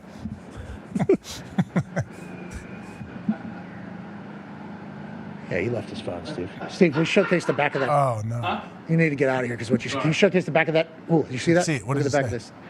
Come back. Okay, come back a little bit more. Face that way. Camera's over here. You can just get on. Sorry, you're back that way. Back that way. Back. Slide over back a bit. the back of your jacket. Back. Are you Come on, other guy. Other way, other guy. Other way, other guy. What are we doing? All right.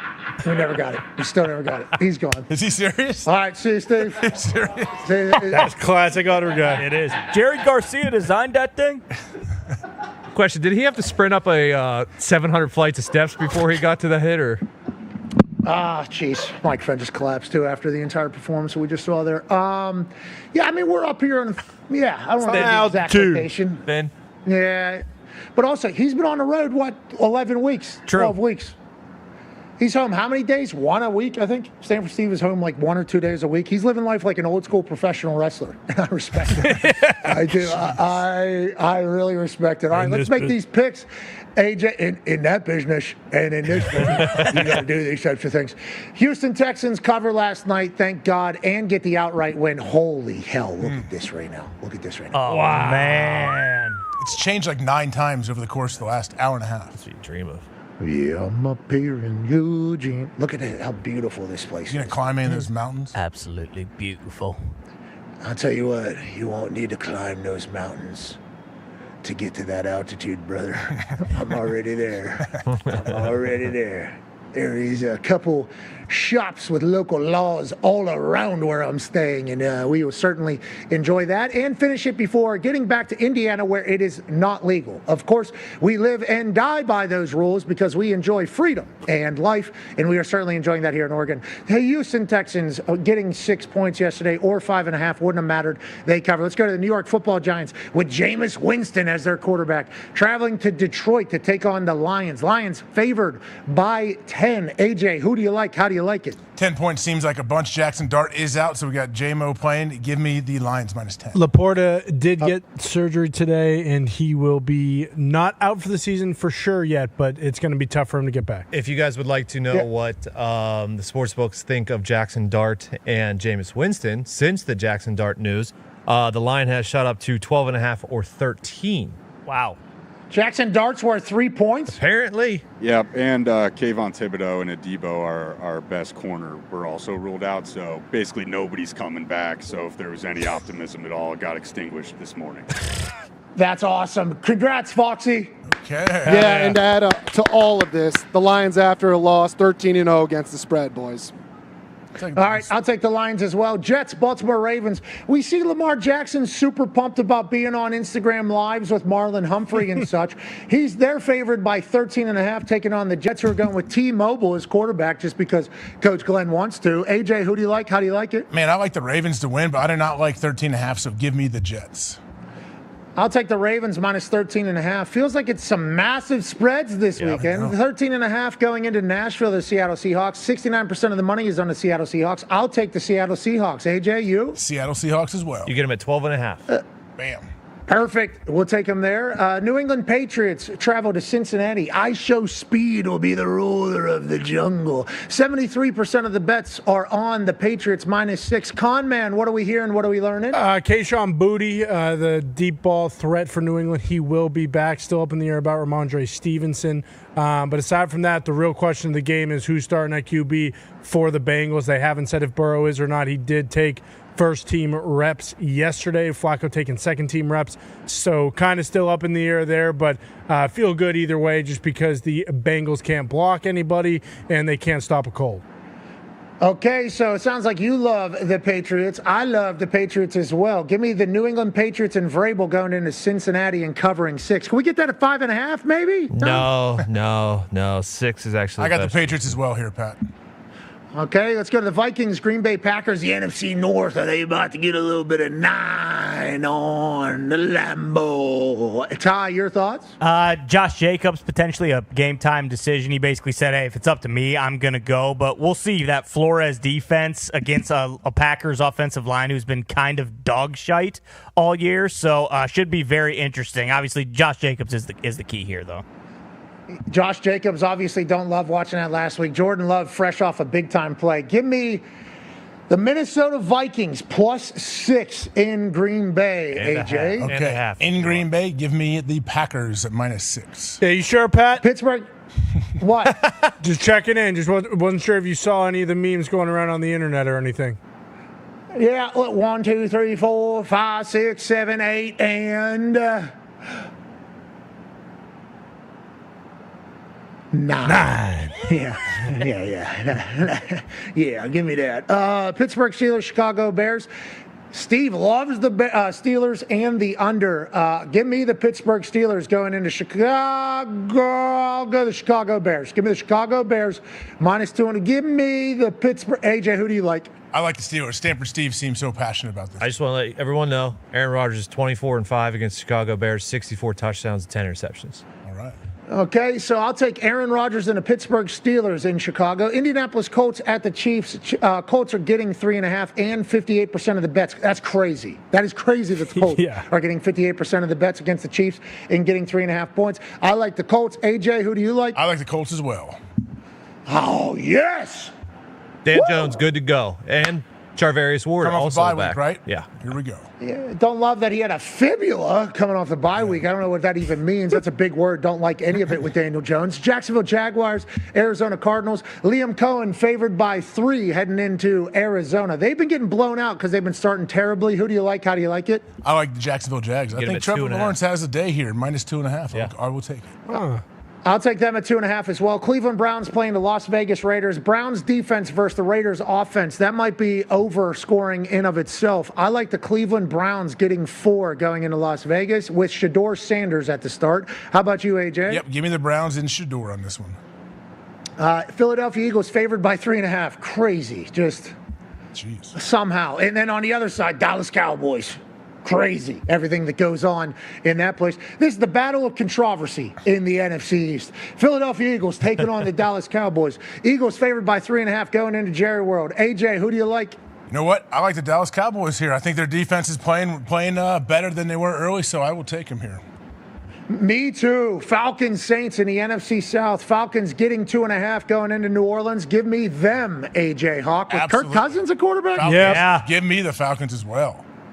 And then Sunday Night Football, the Tampa Bay Buccaneers. Baker Mayfield travels back to the place that maybe saved his entire career, the Los Angeles Rams. Matthew Stafford on an MVP run. Baker Mayfield might be the MVP by the end of this thing. Rams favored by 7. 67% of the public bets on the Buccaneers getting a touchdown and an extra point. AJ, who do you like? I like both these teams, but I like the LA Rams here to 6.5. cover this one. 6.5, I will take. I will take the Tampa Bay Buccaneers plus 6.5. Rams to get a win on Sunday Night Football. And that is the entire Sunday slate. That is AJ and I making our picks. We're not saying we're seeing it perfectly, so please do not ride blindly alongside of us. But what we do want you to do is have the greatest weekend of your life. Football is about to show up in a huge way. Tell your friends and family you love them. Holidays are right around the corner. Meaningful football is happening, and we are the luckiest people on earth that you allow us to do this for a living. We can't thank you enough. Be a friend, tell a friend something nice. It might change their life. We're in this thing together. We're back on Overreaction Monday. Goodbye, everybody. Game day from Oregon, 9 a.m. on ESPN and X. Feel like we really got that one, boys. Yep. Hell yeah. You got it. I had to see if this was a good smoking balcony. Sure. Looks like it. I mean, do most stadiums have a smoking balcony? This is the president's. I don't know if the president's just smoking. You know, this is like president's suite up here. I don't know. If I was president, I mean, they got a full. This is definitely a smoker's area. Definitely. So that's like an outdoor patio to the suite? Is that what it is? Yeah, suite's in there. Okay, so right behind Gump here. Right behind Gumpy there is the suite, you know, so like if you... is that where Mike Foss was sitting? Yeah, where the Foss was in the suite. McAfee still in there? Oh. Cracking skulls. Okay. He's sitting back. I don't love that, you know. Do the windows open in the presidential suite? Not these ones, no. Oh, Which once again leads me to and there's Barcode just found a pack of Marlboro cigs over here. Yep, there you have it. Just as we thought. Okay, so Gumps, why don't you come on over here, boys? We can't thank you enough. Travel out here was crazy. I mean, it was a long time. Yeah, it was a hell of a week. AJ, thank you for traveling over to Indy, brother. You're the best. There's some fog in Ohio, and I know I drove by a school that had a 2-hour fog delay, which that doesn't happen very often. Indiana, super foggy too, right, boys? Yeah, big time. Yeah. This is Travis Kelce's flannel. Looks and good. Since the Colts are playing the Chiefs this weekend, I figured I'd give them a little shout out after the Colts ruined their season. Yeah. It has some fur on it on the outside, but it's comfortable on the inside. He's got a good line with, I think, American Eagle. I think is who Travis is doing his stuff. Yes, This is awesome. It is very, very nice. So I just want to show a little respect. Gumpy, great to be back in Oregon again, huh? Yeah, Eugene, beautiful. It is beautiful. It is. Some good shots. Especially whenever you can see this stuff. You know, you couldn't see stuff for a while there. Now it's all kind of coming together. Let's take this. Yeah, it looks great foliage. Take this. There's Foss. You see him on. Wait, you don't see him because I didn't cut over there. Hey, is that new haircut? Hey, Foss really handling your business. I really love whenever he handles his business in this business, the way he handles his business. I don't know how we white balance this one. Honestly, it's been. Can you fix the? Can you get the Gump one to be able to? Oh yeah. There it is. Boys, you should see where we're at right now. Obviously, it's right behind us, but like, the fucking. Wow. Oh yeah. Oh yeah, that's it. Oh, that's yeah. the one right there. As we embark on a massive weekend here in Eugene, Oregon, the college football world will look on to see if the Ducks will go to the college football playoff, or if Lincoln Riley and USC, old Pac-12 rivals, will come into this green, majestic land and get a huge win and send Dan Lanning and the Ducks in a downward spiral as USC remains supreme and goes on a run. Or the Ducks win by 30. There's a chance. Go, Ducks. Let's go, Ducks. Go, Ducks. Hey, hey, hey, hey, hey,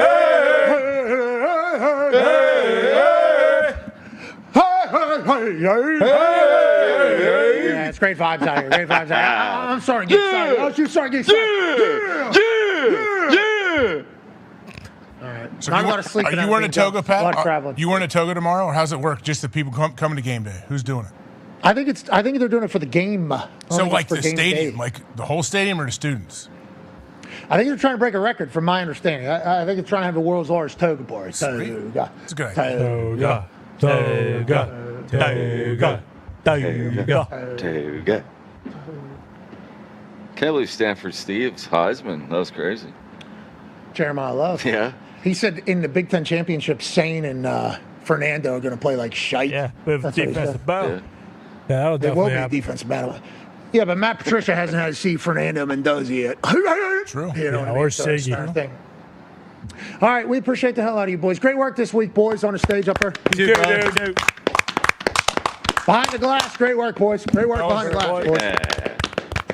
Graphic design, boys. GDBs, good work out there. GDBs. Zeke, Mitt, great work, boys. There you go, boys.